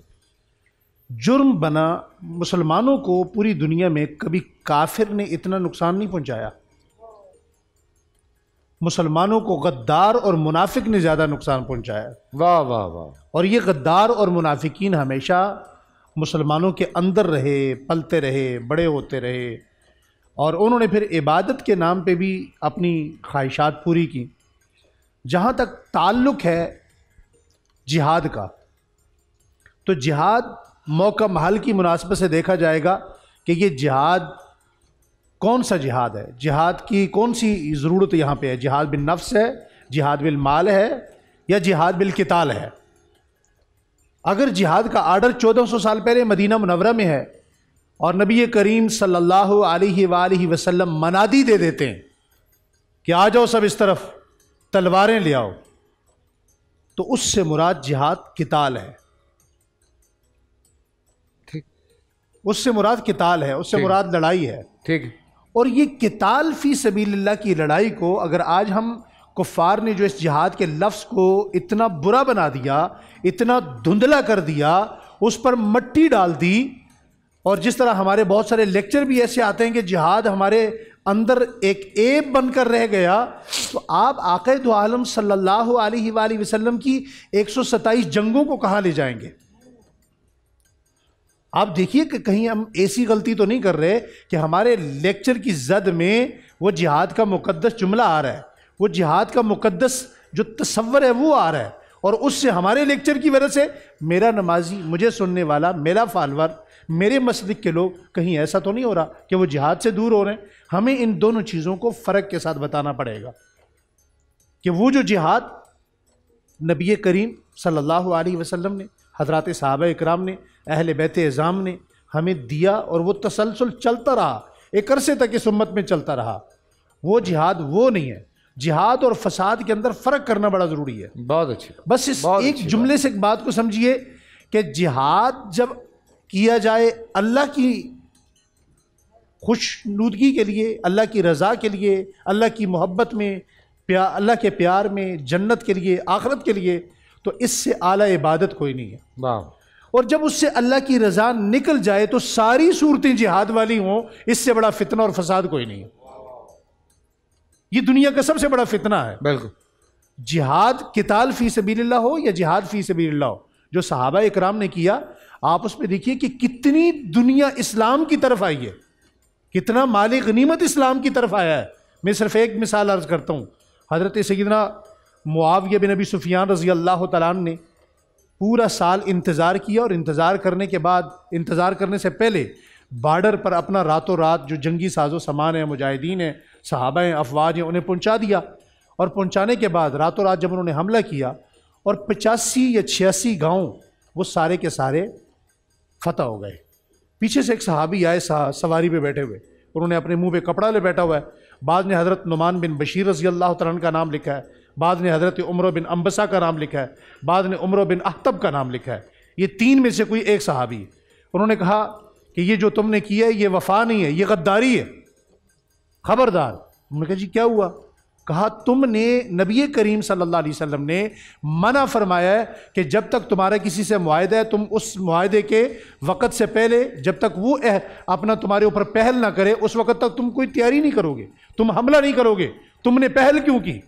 अब रातों रात उन्होंने आर्डर दे दिया। 1 या 2 दिन गुजरे उन इलाकों के अंदर, मफतूहा इलाकों के अंदर, वो तमाम इलाकों से फ़ौजें वापस बुला ली गई।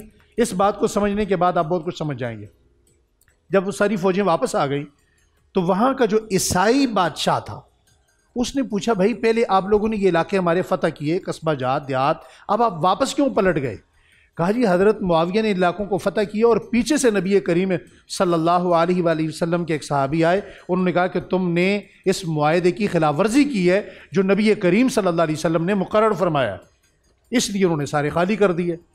अब आवाम की चहमा गोइयाँ शुरू हुई कि जो अपने नबी की मोहब्बत, अहद व मिसाक के इतने पाबंद लोग हैं वो कितने अच्छे लोग होंगे। इन्होंने चलकर बादशाह से बात की। बादशाह ने कहा मेरा तो दिल ये चाहता है कि इस इस्लाम से और मोहम्मद मुस्तफ़ा से सच्चा नबी कोई नहीं और इनके मज़हब से ज़्यादा सच्चा इस्लाम कोई नहीं। तो अवाम ने कहा हम तो आपकी तरफ देख रहे हैं, अगर आपके दिल में ये बात आती है तो हमें भी मंजूर है। गोया कि दोनों ने जब आपस में मुशावरत की तो 85 के 85 गांव एक दिन में मुसलमान हुए। अल्लाहु अकबर। सिर्फ एक अमल को देखकर। तो बात वहीं आ जाती है कि जब हम जिहाद करेंगे अल्लाह की रज़ा के लिए तो ये बहुत बड़ी इबादत है, लेकिन जब जिहाद होगा किसके लिए? मनी के लिए, डॉलर के लिए, अमेरिका के लिए, रशिया के लिए, तो फिर इससे बड़ा फितना कोई नहीं होगा।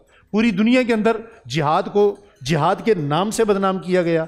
पूरी दुनिया के अंदर, वो वर्ल्ड ट्रेड सेंटर हो या उससे पहले की सूरत हाल हो या वो रशिया हो वो या अमेरिका हो, उन्होंने मुसलमान, देखिए मैंने पहले एक जुमला इस्तेमाल किया कि मुसलमान जब तक गेम चेंजर थे तो मुसलमान पूरी दुनिया में फाते रहे, मगर जब से मुसलमान खुद गेम बने हैं तो पूरी दुनिया इनके साथ खेल रही है। पूरी दुनिया ने इनका खिलवाड़ किया है। और पूरी दुनिया ने इनका खिलवाड़ कैसे किया है कि ये मुसलमान आज पूरी दुनिया में कितने मुसलमान ममालिक हैं? 55-56 ममालिक मिलकर अपनी एक बेटी आफिया को उनसे वापस नहीं ला सके, जिसका जुर्म भी कोई नहीं। और ये तमाम मुसलमान मिलकर एक आसिया मलूना को अपने पास रोक कर उसे नामूसे रिसालत केस में सजा नहीं दे सके। इनमें इतनी जरूरत नहीं। जहां तक जिहाद के आर्डर का हुक्म है, अभी आपके ज़हन में भी बात आ रही है, थोड़ा सा सवाल आपने शाह साहब की तरफ भी किया तो मैं उसका भी जवाब दे देता हूं। जहां तक जिहाद के आर्डर का नाम है कि अब जिहाद का आर्डर कौन देगा, तो सबसे बुनियादी चीज़ यह है कि जिहाद का आर्डर देने के लिए इस्लामी रियासत का होना ज़रूरी है, अमीर का होना ज़रूरी है, वहाँ का निज़ाम मुकम्मल इस्लामी होना ज़रूरी है। जब तक वो नफ़ीर आम का हुक्म नहीं देगा उस वक़्त तक किसी बंदे पर जिहाद फ़र्ज नहीं है। सुभान अल्लाह।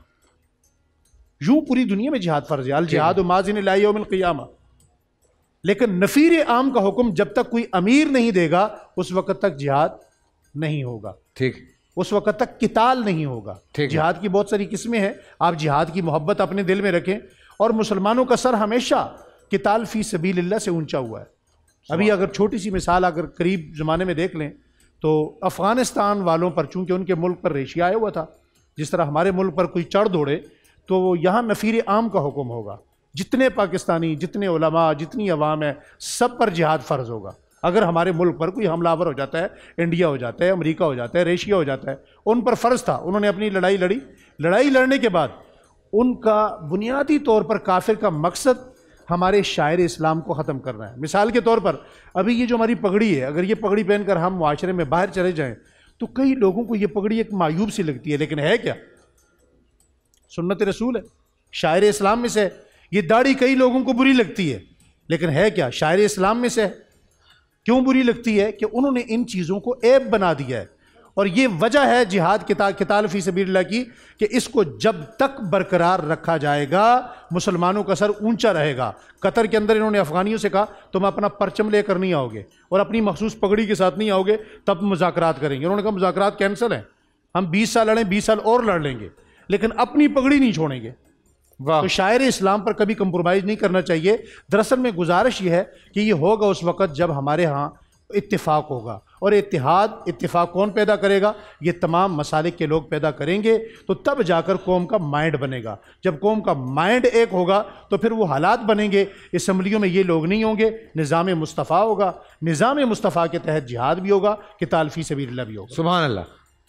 आइए छोटा सा एक ब्रेक से वापस आते हैं। एक स्टेप थोड़ा सा आगे बढ़ना है तो उस पर बात करते हैं। छोटा सा ब्रेक।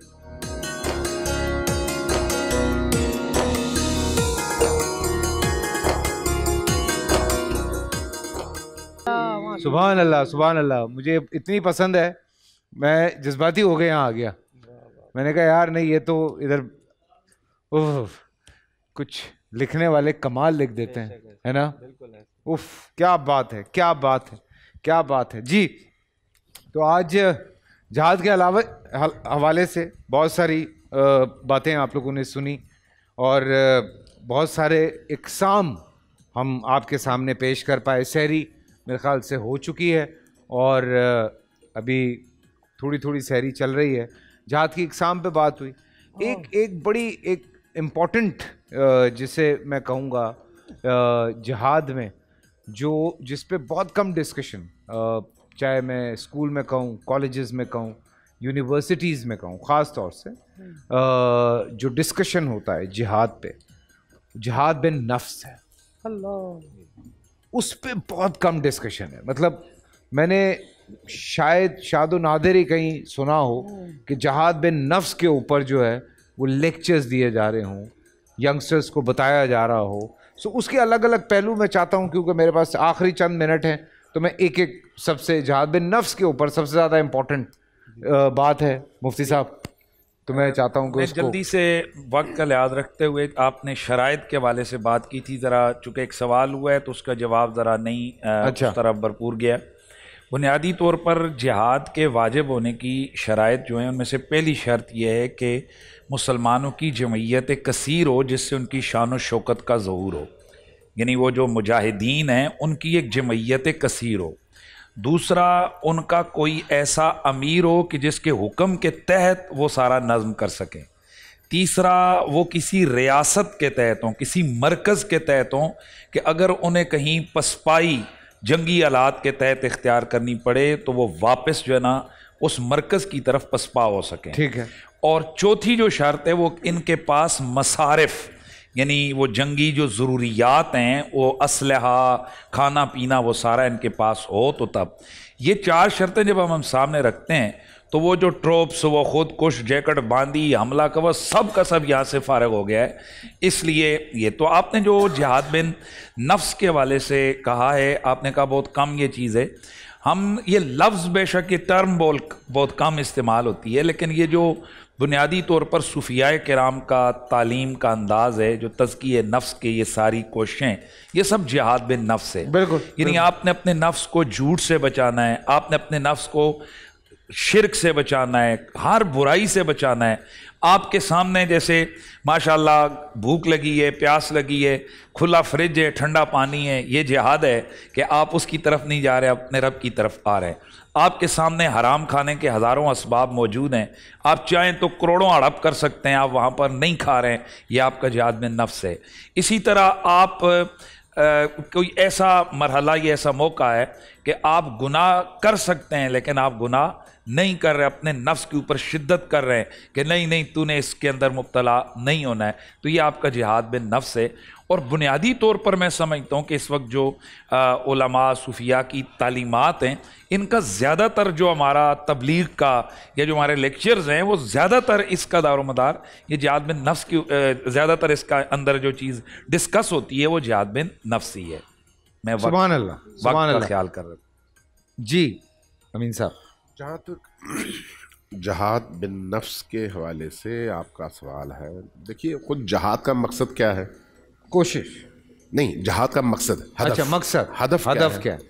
हदफ है दीन को बचाना और दीन की हिफाजत करना। ठीक, बिल्कुल। जब दीन इज्तमाई तौर पर बचे तो वो बिलउमूम बिस्सैफ है, जब इनफरादी तौर पर बचे तो वो बिलउमूम बिन्नफ्स है। यानी इंसान जब अपने आप से लड़ता है, एक दफ़ा बाहर दुश्मन से लड़ता है, एक दफ़ा अपने अंदर के दुश्मन से लड़ता है। ये जो अंदर का दुश्मन है, इससे लड़ना बाहर के दुश्मन से लड़ने की निस्बत बहुत सख्त है, बहुत सख्त है। आप सामने वाले दुश्मन को एक थप्पड़ मार देते हैं, आपकी तस्कीन हो जाती है, आपने अपना सारा गुस्सा उतार दिया। लेकिन ये जो अंदर का दुश्मन है, इसको कंट्रोल करने के लिए सुबह से रात तक आपको खुद से लड़ना पड़ता है, हर दिन, हर रोज। बहुत मुश्किल काम है, बहुत मुश्किल काम है। बिल्कुल। वो किसी जहाद के हवाले से ही एक सहाबी ने रसूल करीम से अर्ज किया, या रसूल अल्लाह, देखिए वो शख्स कितना बड़ा मुजाहिद है, जरा देखिए। देखा बड़े उसके साथ लड़ रहा है वो। कुछ देर गुजरी, रसूलुल्लाह ने फरमाया ये जहन्नम जाएगा। साहबी परेशान हुआ, कहा कि या रसूलल्लाह, ये इतनी शौक और लगन के साथ लड़ रहा है, कैसे जहन्नम जाएगा? कहा, फरमाया देख लो। कुछ देर गुजरी, उसको कोई जख्म लगा, वो जख्म बर्दाश्त नहीं कर सका, अपनी तलवार निकाली या खंजर निकाला, अपने आप को मारा, खुदकुशी कर ली, खत्म हो गई।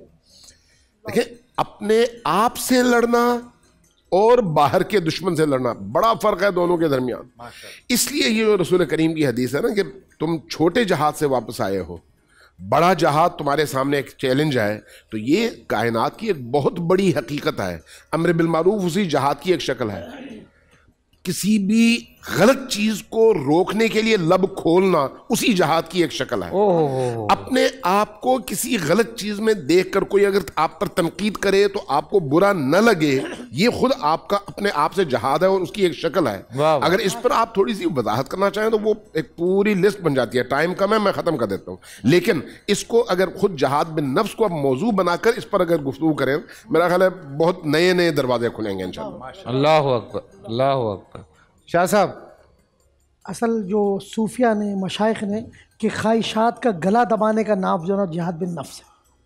इसकी अगर हम अमली तस्वीर देखें तो सैयदा ज़हरा पाक, मखदूमा कायनात, सैयदा निसार आलमीन के घर इफ्तार का टाइम है और इफ्तारी के लिए कुछ सामान है, बस कुछ खाना है, और बाहर साइल जवाब, बाहर साइल भूखा वो सवाल कर देता है, अब ये खाना खा सकते हैं, बच्चों को भी रोज़े का टाइम है। अल्लाह अकबर, सैयदा कायनात ने वो खाना जो घर में मौजूद था, कुछ था, और उठा के साहिल को दे दिया। यानी अपनी ख्वाहिशात को मिटा दिया, अपनी नफसानी ख्वाहिशात को, अपने आप भूखे रहे मगर आने वाला साहिल खाली हाथ नहीं जा रहा। तो हज़रत असल जिहाद बिन नफ्स यही है, मजहबी आदमी हो, बड़े से बड़ा पीर हो, शेख हो, आलिम हो, ऐशो आराम को तरक करना। आज तो सर जो बड़ी विगो से निकले वो बड़ा पीर है, इधर आज बड़े कुब्बे कुब्बे हों वो बड़ा पीर। असल ये है जो सादगी इख्तियार करे, जो चटाई पे सोए, अल्लाह के रसूल की सुन्नत पर अमल करे। आजकल मजहबी लोग भी इसको बयान करने से थोड़ा कासिर है। ऐशो आराम का नाम पीर, बड़ा पीर हो, गनमैन हो, सर प्रोटोकॉल का नाम रख लिया है बड़ा नहीं, मुफ्ती। नहीं, देखें, मैं कुछ ऐसे बड़े पीरों को जानता हूँ, ये बात गलत चली जाएगी। पता है, देखें उनके, आप अभी आपने पिछले दिनों कराची में हालात देखें किस तरह से मारा है। नहीं गार्ड रखना सही है सर, वो हिफाजत के लिए रखना है। मैं कह रहा हूँ ऐशो आराम, तनकीद के बगैर बात कर लें। गार्ड रखना, गनमैन रखना, ये जरूरी है, जरूरत है सर, ये मजबूरी हो गई है यार। प्रोटोकॉल 3 उलमा कराम को ऐसे बैक टू बैक मारा है यार। हाँ, नहीं ऐशो आराम को तरक करना, नफसानी ख्वाहिशात का गला दबाना, सीधी बात है। आदमी किफ़ायत शारी के साथ, सादगी के साथ जिंदगी गुजारे, नफसानी ख्वाहिशात, ये जिहाद बिन नफ्स है। माशाल्लाह। प्रोफेसर साहब, मुझे शेखुल इस्लाम इब्न क़य्यम की बात याद आ गई। वो फरमाते हैं कि मुजाहिद उस वक्त तक अपने दुश्मन गलबा नहीं पा सकता जब तक अपने नफ्स पर गलबा ना पाए। वाह वाह वाह वाह। जिसने पहले अपने नफ्स को फतह करेगा वो बज़ाहिर के दुश्मन को फतह करेगा।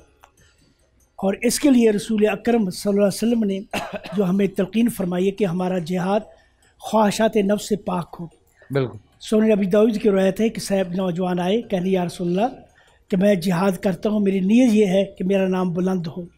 और फिर कर मेरी नीयत ये है कि मुझे मालिक गनीमत। फरमाया जिहाद ये है कि तुजाहिद अन तकूना कलिमतुल्लाहि हियल उलिया। इंसान की ख्वाहिशात नफ्स का ज़रा भी उसमें दखल ना हो और इंसान अल्लाह के लिए जिहाद करे और ख्वाहिशात नफ्स का ग़ुलाम बन जाएगा तो फिर वो जिहाद नहीं कर सकेगा। माशाअल्लाह। माशाल्लाह माशाल्लाह। अबू मोहम्मद साहब। बिस्मिल्लाहिर्रहमानिर्रहीम। जिहाद बिन नफ्स या तज़किया नफ्स का बराह रास्त अल्लाह ताला ने कुरान करीम में ज़िक्र किया है। नफ्स 3 हैं जिनका ज़िक्र कुरान करीम में सबसे पहले फरमाया इन्न नफ्स लअम्मारतुम बिस्सू इल्ला मा रहिम रब्बी। ये वो नफ्स है जो इंसान के अंदर ऐसे जज्बात पैदा करता है कि इंसान बुराई की तरफ और अल्लाह की नाफरमानी और मासियत की तरफ बढ़ता है और फिर उसके बाद जाकर कहीं तौबा करता है और फिर तौबा की तौफीक भी इसको कमी होती है। इस नफ्स की मजम्मत की गई। दूसरा, एक जगह पर अल्लाह ताला ने फरमाया ला उक़सिमु बिन नफ्सिल लव्वामा। ये नफ्स अल्लाह ताला को इतना पसंद है कि मासियत और गुनाह करने के बाद चूँकि ये फ़ौरन रुजू करता है, अल्लाह के सामने गिड़गिड़ाता है, तौबा करता है, तो इस नफ्स की अल्लाह ने कसम भी उठाई है। तीसरा नफ्स है या अय्युहन नफ्सुल मुतमइन्ना। अल्लाह जल्ल शानु को जो मकसूद है मोमिन का नफ्स, वो नफ्स मुतमइन्ना है। और नफ्स मुतमइन्ना से पहले वो नफ्स जो इंसान गुनाह कर ले, गलती हो गई, कमी हो गई, कुताही हो गई, लेकिन उस पर अकड़ न दिखाए। तौबा करना, रुजू करना, ये अहले ईमान और मोमिन का काम है, और अकड़ दिखाना या उस पर तौबा न करना, रुजू न करना, ये शैतानी अमल है। अल्लाह जल्ल शानुहु हमें रमज़ान की बरकत से अपने गुनाहों पर तौबा इस्तग़फ़ार करने की तौफ़ीक नसीब फरमाए और तन्हाई में बैठकर अल्लाह ताला अपने आप से सवाल करने की तौफ़ीक अता फरमाए।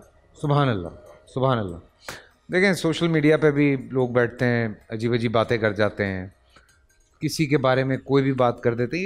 ये जो अभी बात, जितने भी हमारे उलमाए कराम ने ये बात की है, उसमें एक चीज़ जो सामने आती है, उसमें बहुत अहम चीज़ है कि बहुत सारी चीज़ें हमारी ज़िंदगी में जो शायद मेरे लिए भी बहुत आसान है, आपके लिए भी बहुत आसान है। फॉर एग्ज़ाम्पल, एक पुलिस वाला अगर वो ड्यूटी कर रहा है और उसको लगता है किसी आदमी ने गलत किया है और वो उसको रोकता है, और वो जानता है कि अगर मैं ये सब कुछ करूँगा तो मुझे इसने गलत किया है, इसने ट्रैफिक सिग्नल तोड़ा है, और मैं इसको अगर इसका चालान काटूँगा तो ये इतना % मुझे मिलेगा और बाकी हुकूमत को मिलेगा। लेकिन अगर मैं डायरेक्ट डील करूँगा तो वो कुछ और हिसाब किताब हो जाएगा। तो कितनी देर लगनी है उस एक पॉइंट में, एक हल्की सी लाइन है ना, एक हल्का सा 1 सेकंड है सिर्फ उसके उस फैसले में, शायद 1 सेकंड से भी कम टाइम। तो अगर वो नहीं रिश्वत लेता तो वो अपने, मैं सही हूँ अगर आप बता सकते हैं, अगर वो अपने आप को रोकता है तो ये जहाद बिन नफ्स है, जहाद बिन नफ्स आ गया और नहीं रोक पाया। मैं तो बड़े बड़े गुनाहों की बात ही नहीं कर रहा, मैं बड़े बड़े ये तो बात नहीं कर रहा कि आप किसी क्लब में गए और क्लब में जाने के बाद आप वहाँ अपनी शराब नहीं पी, डांस नहीं किया, किसी लड़की को नहीं देखा। मैं तो उस तरफ नहीं जा रहा, वो तो एक अलग लंबी बहस हो जाती है। मैं तो ये छोटी छोटी बातें कर रहा हूँ कि आम छोटी सी बात कि छोटी छोटी चोरियाँ जो हमें लगता है कि छोटी छोटी चोरियाँ हैं, मैं इसीलिए मुफ्ती साहब की तरफ जा रहा हूँ। छोटी छोटी चोरियाँ, छोटी छोटी चीज़ें कि आपको किसी को देख के जेलसी होती है दिल में कि यार ये यहाँ बैठा हुआ है, ये यहाँ क्या कर रहा है, ये यहाँ तक कैसे पहुँच गया, इसके पास ये गाड़ी कैसे आ गई, हमें तो कुछ भी नहीं मिला है। बहुत खूब। ये तो मुझसे कम पढ़ा लिखा है, ये तो मुझसे कम शक्ल है, या ये मुझसे कम बोल सकता है, या इसके पास मुझसे कम इल्म है। अना भी आ गई और तकब्बुर भी आ गया इसमें। लेकिन वहाँ पे अपने आप को रोकना कि यार शायद अल्लाह की मर्ज़ी होगी, ये शायद क्या, तो इस पे थोड़ा सा अगर। बिस्मिल्लाहिर्रहमानिर्रहीम। फैसल कुरैशी साहब, गुजारिश ये है कि ये जिन नुफूस कुदसिया का हम तज़किरा करते हैं, जो औलिया अल्लाह है, देखिए नबी अलैहिस्सलाम की अहले बैत, उनकी शान अलग है। बेशक बेशक। वो हमारे नफ्स जैसे उनके नफ्स नहीं है। अल्लाह वो और इन्नमा युरीदुल्लाहु लियुज़िबानकुम अर्रिज्सा अलल बैत व युताहिरकुम ततीरा। वो आए तो वो सारा उठा के दे दे, उनको फ़र्क नहीं पड़ता, उनके यहाँ जमा तमा मना ये चीज़ें नहीं होती। वाह। लेकिन नबी अलैहिस्सलाम का उसवा और सहाबा का उसवा और अहले बैत का वो हमारे लिए मशाल राह है। हम उन राहों पर चलकर कामयाबी अपने लिए समेट सकते हैं। ये जो अहलुल्लाह हैं, अल्लाह के जो नेक बंदे होते हैं, ये तो मामूली सी चीज़, यानी जिसको हम मामूली गिरदानते हैं, मैंने पहले भी शायद कहीं कहा है कि किब्र जो इंसान के अंदर जिन चीज़ों की तरफ आपने इशारा किया, गुरूर, तकब्बुर, ये उसको तोड़ने के लिए लोगों को कहते हैं तुम जूते सीधे करने पर लग जाओ, ताकि वो अपने नफ्स को मिटा दें, अपनी ख्वाहिशात को ख़त्म कर दें। वाह वाह। जब बंदा अपनी ख्वाहिशात को ख़त्म कर देता है ना, अपने आप को मिटा के उसका हो जाता है, उसके रंग में रंग जाता है, तो फिर जो अल्लाह रब्बुल आलमीन के अहकाम होते हैं वो उन पर अमल करता है। औलिया अल्लाह जो होते हैं ये लोगों की तरबियत करते हैं। ये किन की तरबियत करते हैं मैंने पहले आपके खिदमत में अर्ज़ किया। एक है हम जैसे ज़ाहिरी लोग, उलमा, हम लोग टीवी पर हमें देख रहे हैं इस वक्त और हम यहाँ बैठे हुए, तो वो समझते होंगे बड़े नेक लोग हैं, लेकिन इसके बरक्स कुछ लोग ऐसे होते हैं जो हम जैसों की भी तरबियत करते हैं। यानी हम जैसों से मुराद ये है कि जो नफसानी ख्वाहिशात को मिटाने के लिए उन्हें कई कई दिन तक कहते हैं कि ये चीज़ मत खाओ, ये वजीफ़ा पढ़ो, ये काम करो, तो ये जो अल्लाह के वली हैं इनके पास जाना चाहिए। ये सारे लोग, इसमें से कोई भी शायद इस बात से इख्तिलाफ न करे कि इनके पास जाके आप अल्लाह को याद करें। ये आपको सिखाते हैं कि किस तरीके से आपने आगे बढ़ना है, किस तरीके से आपने, किसी को कोई नेमत मिली जिस तरफ आपने इशारा किया, मुझे आपसे जलने की क्या ज़रूरत है। अगर बिलफर्ज आपके पास माल है तो आपको रब ने दिया है, कोई बात नहीं, मुझे रब ने जिस हाल में रखा है मुझे उस हाल में खुश रहना चाहिए। हर हाल में अल्लाह का शुक्र अदा करें। जब आप अल्लाह का शुक्र अदा करेंगे तो होगा क्या, आज हम जलते हैं, जब जलते हैं तो फिर हमारे अंदर और जलाव पैदा होता है और जल जल के मर जाते हैं। लेकिन अगर हम शुक्र अदा करेंगे तो लइन शकरतुम लाज़ीदन्नकुम, अल्लाह शुक्र अदा करने वालों को इतना नवाजता है कि उन्हें गुमान ही नहीं होता कि कहाँ से हमारे पास आ गया। तो ये छोटी छोटी चीज़ें करने की हैं। रमज़ान मुबारक की अय्याम में फैसल कुरैशी साहब हमारी नाजरीन की खिदमत में हाथ जोड़कर गुजारिश है कि हम थोड़ा सा तनकीद से बाहर निकल कर अपने नफ्स की इस्लाह करें, तन्हाइयों को पाक करें, अकेले में घर के कोने में बैठकर अल्लाह को राज़ी करें, थोड़े से आंसू बहा लें। हम क्या है, क्या ये तकब्बुर, ज़रा गौर करें। बस ये मेरा आखिरी नुक्ता है कि अल्लाह ने हमें किस से पैदा किया है, जिस कतरे से हम पैदा हुए, अगर उस तरफ तवज्जो हो जाए तो ये सारा तकब्बुर, ये सारा गुरूर, ये सारी ख्वाहिशात, ये सब कुछ ख़त्म हो जाएगा। सिर्फ थोड़ी सी तवज्जो की ज़रूरत। माशाल्लाह माशाल्लाह। मैं फैसल भैया आप जो कह रहे थे ना कि ये जो तनकीद करने वाले, हसद करने वाले लोग होते हैं, ये ज़िंदगी में कुछ होने भी चाहिए। ये स्पीड ब्रेकर होते हैं। ये ना हो तो बंदा संभल ही नहीं सकता, बंदे को अपना समझ ही नहीं आता मैंने चलना कैसे है। ये स्पीड ब्रेकर होते हैं रोकथाम के लिए। देखिए ना, आप 140 पे जा रहे हैं और सामने स्पीड ब्रेकर आए तो आपको रुकना पड़ता है ना। तो ये लोग हमारी बहुत सारी जगह मैंने इस मैं इस चीज़ को थोड़ा सा अलग लेता हूँ। आप उसको स्पीड ब्रेकर कहते हैं, मैं ये कहता हूँ ये वो लोग होते हैं जो सामने से आने वाली हवा है। क्योंकि जब आप 140-150 पे जाते हैं तो जहाज़ आपका ऊपर उड़ जाता है। ये वो सामने से आने वाली हवा है जो शायद आपको रोकना चाह रही होती है तुझे ऊंचा उड़ाने के लिए। तो मैं तो इसमें एक बात करना चाहता हूँ। हज़रत ख्वाजा गोल्डवी रज़ी अल्लाह ताला अन्हु का एक मुखालिफ आलिम था जो आप पे तनकीद करता रहता था। जब उसका इंतकाल हो गया तो आप किसी ने आकर बुरे अल्फाज के साथ उसका तस्करा किया कि फ़लाँ आदमी मर गया, वो अल्फाज में नहीं दोहराना चाहता। तो आपने फरमाया अल्लाह उस पर रहम करे, वो हमारी इस्लाह करता रहता था और हमें उसकी वजह से अपने नफ्स पर तवज्जो में आसानी होती। एक्चुअली अगर देखा जाए तो ये जो ऑपोजिशन है इसका बेसिकली काम यही होता है। जो किसी भी हुकूमत में जो ऑपोजिशन होती है वो सिर्फ आपको वो पॉइंट आउट करते रहते हैं कि भाई ये सही नहीं हो रहा, वो सही नहीं हो रहा। इसका मतलब ये नहीं है कि आपस में लड़ना शुरू कर दें। एक मुसलमान मुल्क में रहते हैं, मैं सीरियसली इस वक्त बहुत परेशान हूँ। जो सिचुएशन है, शाह साहब आप चूँकि यहाँ रहे हैं, आपने देखा है कराची के हालात।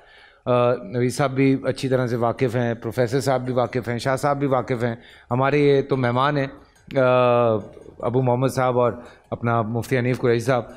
कराची के हालात इस वक्त हुए हुए हैं, बहुत परेशानी के हालात हैं। ये बच्चे, मैं आप दोनों से ये रिक्वेस्ट कर रहा हूँ, ये बच्चे जो मोबाइल छीन रहे हैं, लोगों को गोलियाँ मार रहे हैं। अभी एक बुज़ुर्ग को गोली मार दी, ठीक है, जगह जगह डकैतियाँ मारने की कोशिश कर रहे हैं, मोबाइल छीन रहे हैं, तो क्या क्या छीनम छानी शुरू हुई है।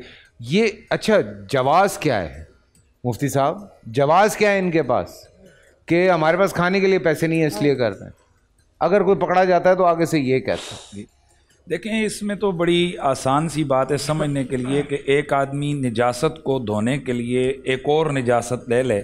यानी अगर जिस्म के ऊपर आपके पेशाब लगाए तो आप शराब ले लें कि मैं इसके साथ इस पेशाब को जो है ना मैं वो ख़त्म करूँगा या मैं साफ़ करूँगा, तो ये अक्लमंदी की बात नहीं है।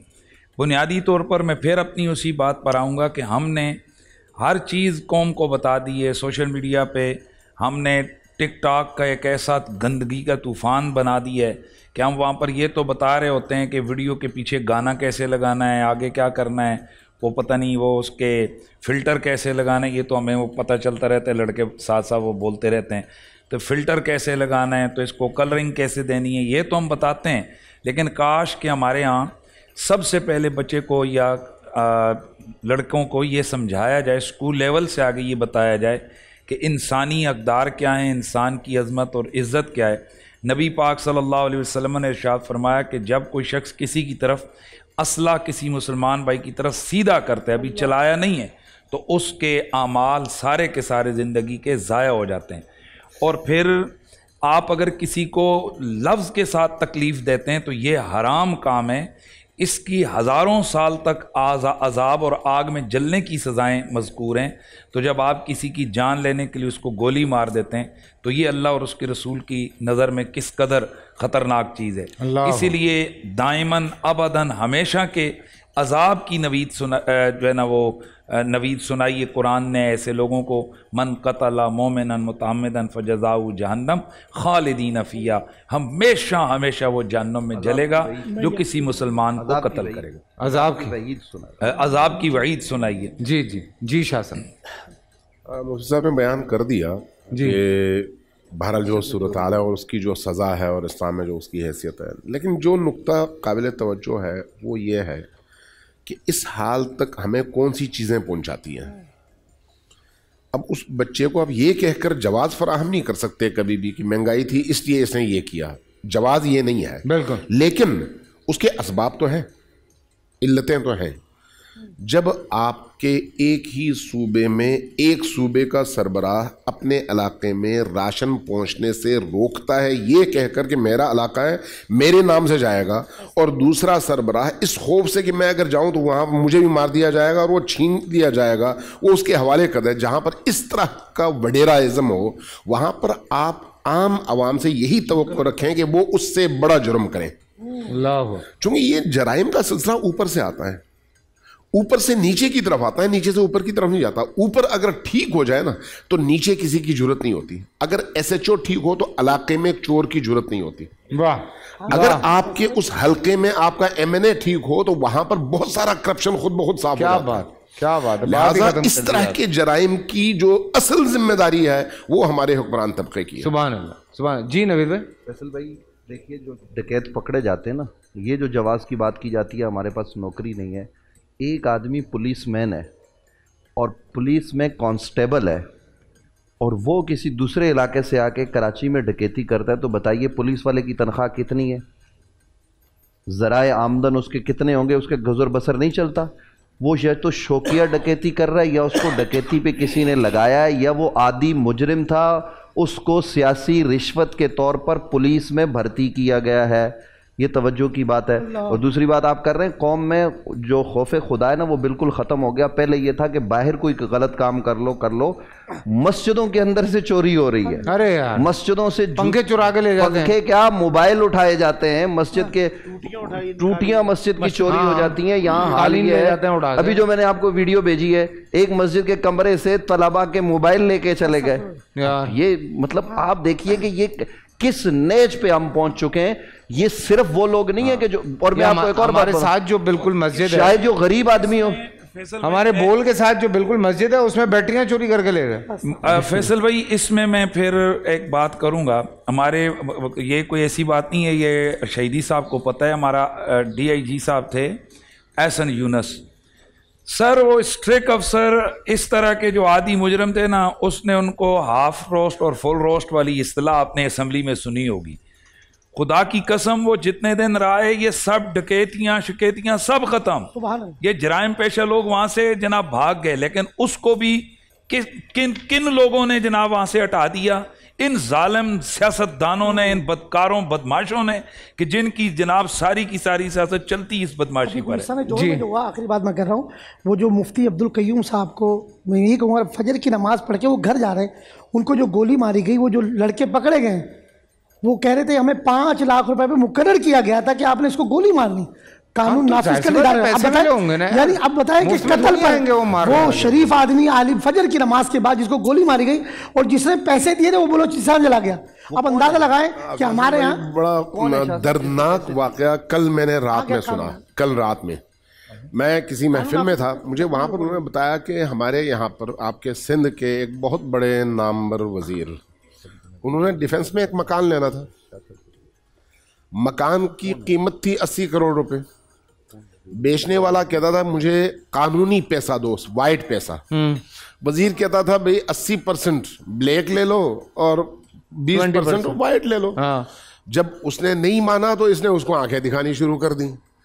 जहां पर आपके सफेद पोश वज़रा जो सुबह से शाम तक टीवी पे आके पूरी कौम को भाषण दे रहे होते हैं, वो जब इतनी घटिया सोच के और इतने घटिया अमल के होते हैं, तो आप फिर उस बेचारे वो 2 पैसे पर आपने जुल्म करने वाले से क्या कहेंगे? बात क्या बिल्कुल गिला खत्म करेंगे? कर दी है कि ये सिलसिला ऊपर से शुरू होता है और नीचे की तरफ आता है। ये बात बिल्कुल हकीकत। यही है कि रोटी चोरी करने वाले को कुछ ना कहा जाए, हाँ, आटा रोकने वाले को पकड़ा जाए। वाह वाह, देखा फिर एक लाइन आ गई। खत्म कर देते हैं ना, फिर मैं क्या करूं इसके बाद। जी प्रोफेसर साहब, मैं ये आखिर में मेरे पास 1 मिनट है सिर्फ। 1 मिनट में आपकी अजान की तरफ जाना। जो कुछ हो रहा है ये हमारे अमाल का नतीजा है। रसूल अकरम सल्लल्लाहु अलैहि वसल्लम फरमाया, इज़ा ज़हरल गुलूल फ़ी कौमिन सल्लल्लाहु अलैहिम रुअबन खौफ। जब कौम के अंदर बददियानती, ख़यानत, एक दूसरे को धोखादही आम हो जाती, अल्लाह ताला उन पर खौफ मुसल्लत कर देते। बिल्कुल, हर शख्स दूसरे से डरता है। आज हमारी यही हालत है, कौम में बददियानती इंतहा को पहुंची हुई है, हम ख़यानत इंतहा पहुंची हुई है। तो इसकी वजह से जो कुछ हो रहा है ये हमारे आमाल का परतव है, समझे ना। हमें ये नहीं सोचना ये ऊपर से हो रहा है, हम अपने आप को देखें हम कहाँ खड़े। मैं इसीलिए तो प्रोफेसर साहब इस तरफ आया हूँ कि देखें ये मेरा आपका हम सबका ये फर्ज है। बिल्कुल हमारा फर्ज है कि हम सही करना शुरू अपने सही करें। अल्लाह ताला हालात सही फरमा देगी। इससे रसूल अकरम ने फरमाया, जो कौम जो है, जिस कौम में बदकारी फैल जाती है उस कौम में मौत आम हो जाती है, बीमारियां आम हो जाती है। आप देख लीजिए आप कि बीमारियां कैसे आम हो रही हैं, आए दिन कैसे हो रहे हैं। इसी तरह जो कौम नापतोल में कमी करती है, अल्लाह ताला उनके रिस्क से बरकतें उठा देते हैं। आज बताइए हमारे एक बात बताएं मुझे, कोई भी दुनिया में इंसान है, कोई भी मरना तो है ना उसका। बिल्कुल, और उसने मर के हिसाब तो देना है। बिल्कुल, तो बात तो खत्म हो गई, बात खत्म हो गई ना। इसको तो यही सोच लें। आखिरी में से जबरदस्त बात, बहुत अच्छी बात आपने, बहुत अच्छी बात ना बात जी। मेरे ख्याल से हम बढ़ेंगे अजान फजर की तरफ। अजान फजर से जब वापस आते हैं तो एक दुआ करते हैं, फिर उसके बाद आपसे इजाज़त लेंगे। आइए अजान फजर सुनते हैं।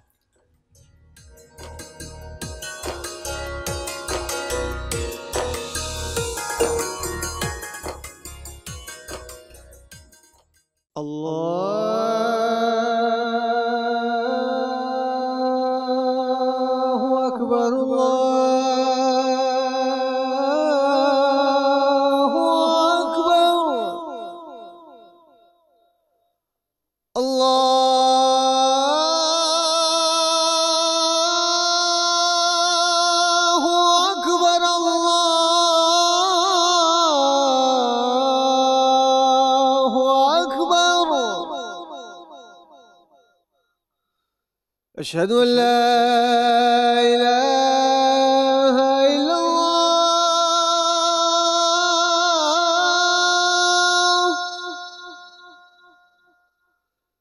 अशहदु अल्ला इलाहा इल्लल्लाह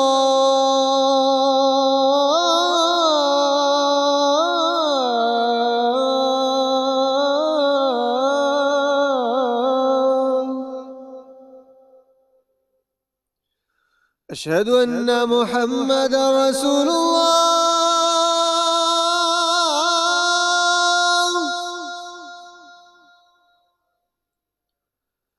अशहदु अन्ना मुहम्मद रसूलुल्लाह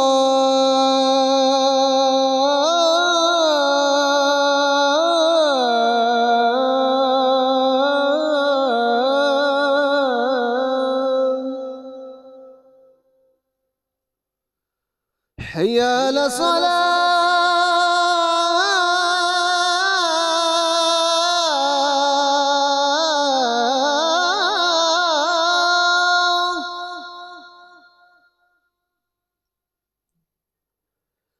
हय्या अला सलाह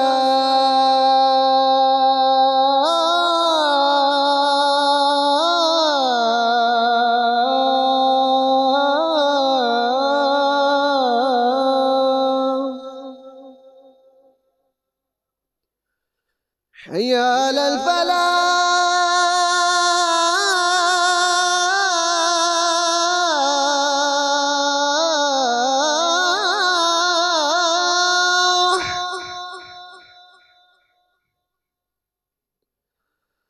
हय्या अलल फलाह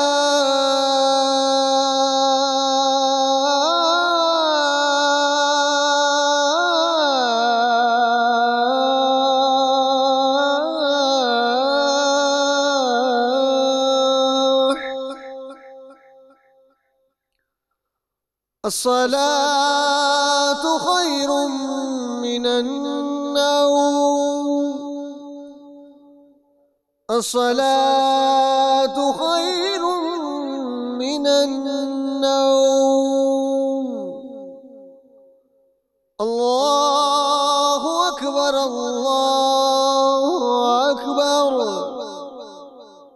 ला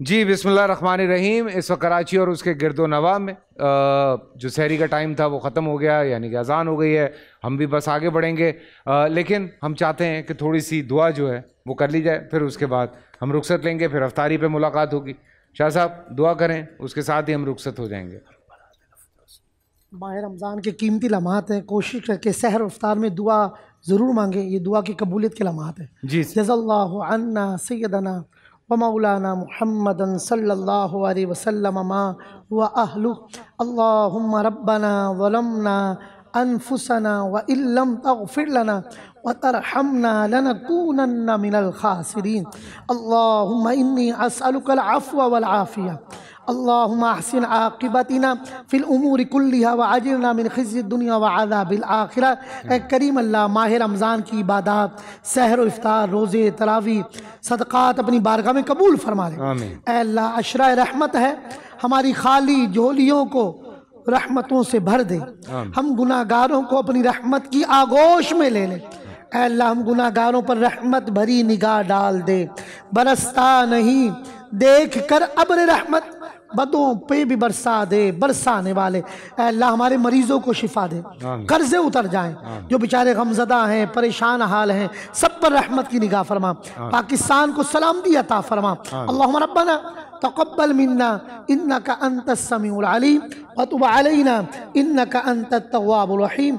व सल्लल्लाहु अला सय्यदिना व नबिय्यिना व हबीबिना मुहम्मद व अला आलिहि व सहबिहि व बारिक व सल्लिम बिरहमतिका या रहमान।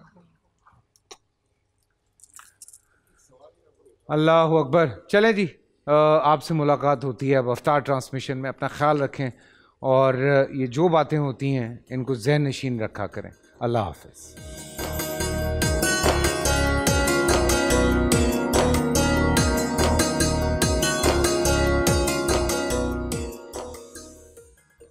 रब का एहसान है, माहे रमज़ान है। अल्हम्दुलिल्लाहि रब्बिल आलमीन वस्सलातु वस्सलामु अला सय्यिदिल अंबिया वल मुरसलीन। नाज़रीन कराम, हाज़रीन महफ़िल, अस्सलामु अलैकुम व रहमतुल्लाहि व बरकातुहू। मैं हूँ आपका मेज़बान हाफ़िज़ मोहम्मद ताहिर कादरी और आप देख रहे हैं माह रमज़ानुल मुबारक की खूबसूरत नशरियात बोल टेलीविज़न की स्क्रीन पर। रमज़ान में बोल आप देख रहे हैं। यहाँ पर बड़े प्यारे प्यारे सना खान ने किस अंदाज से अक़ीदत और मोहब्बत के नजराने पेश किए। अभी इंशाल्लाह एक और बज़्म सजेगी जिसमें उलमा कराम तशरीफ़ फरमा होंगे, उनकी भी बातें सुनेंगे, बहुत कुछ सीखने को मिलेगा।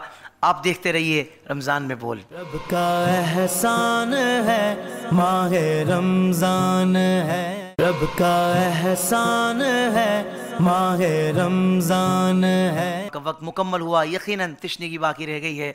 बहुत कुछ सुनना चाहते थे, बहुत कुछ समझना चाहते थे, लेकिन मोहब्बतों के सिलसिले जारी और सारी रहेंगे।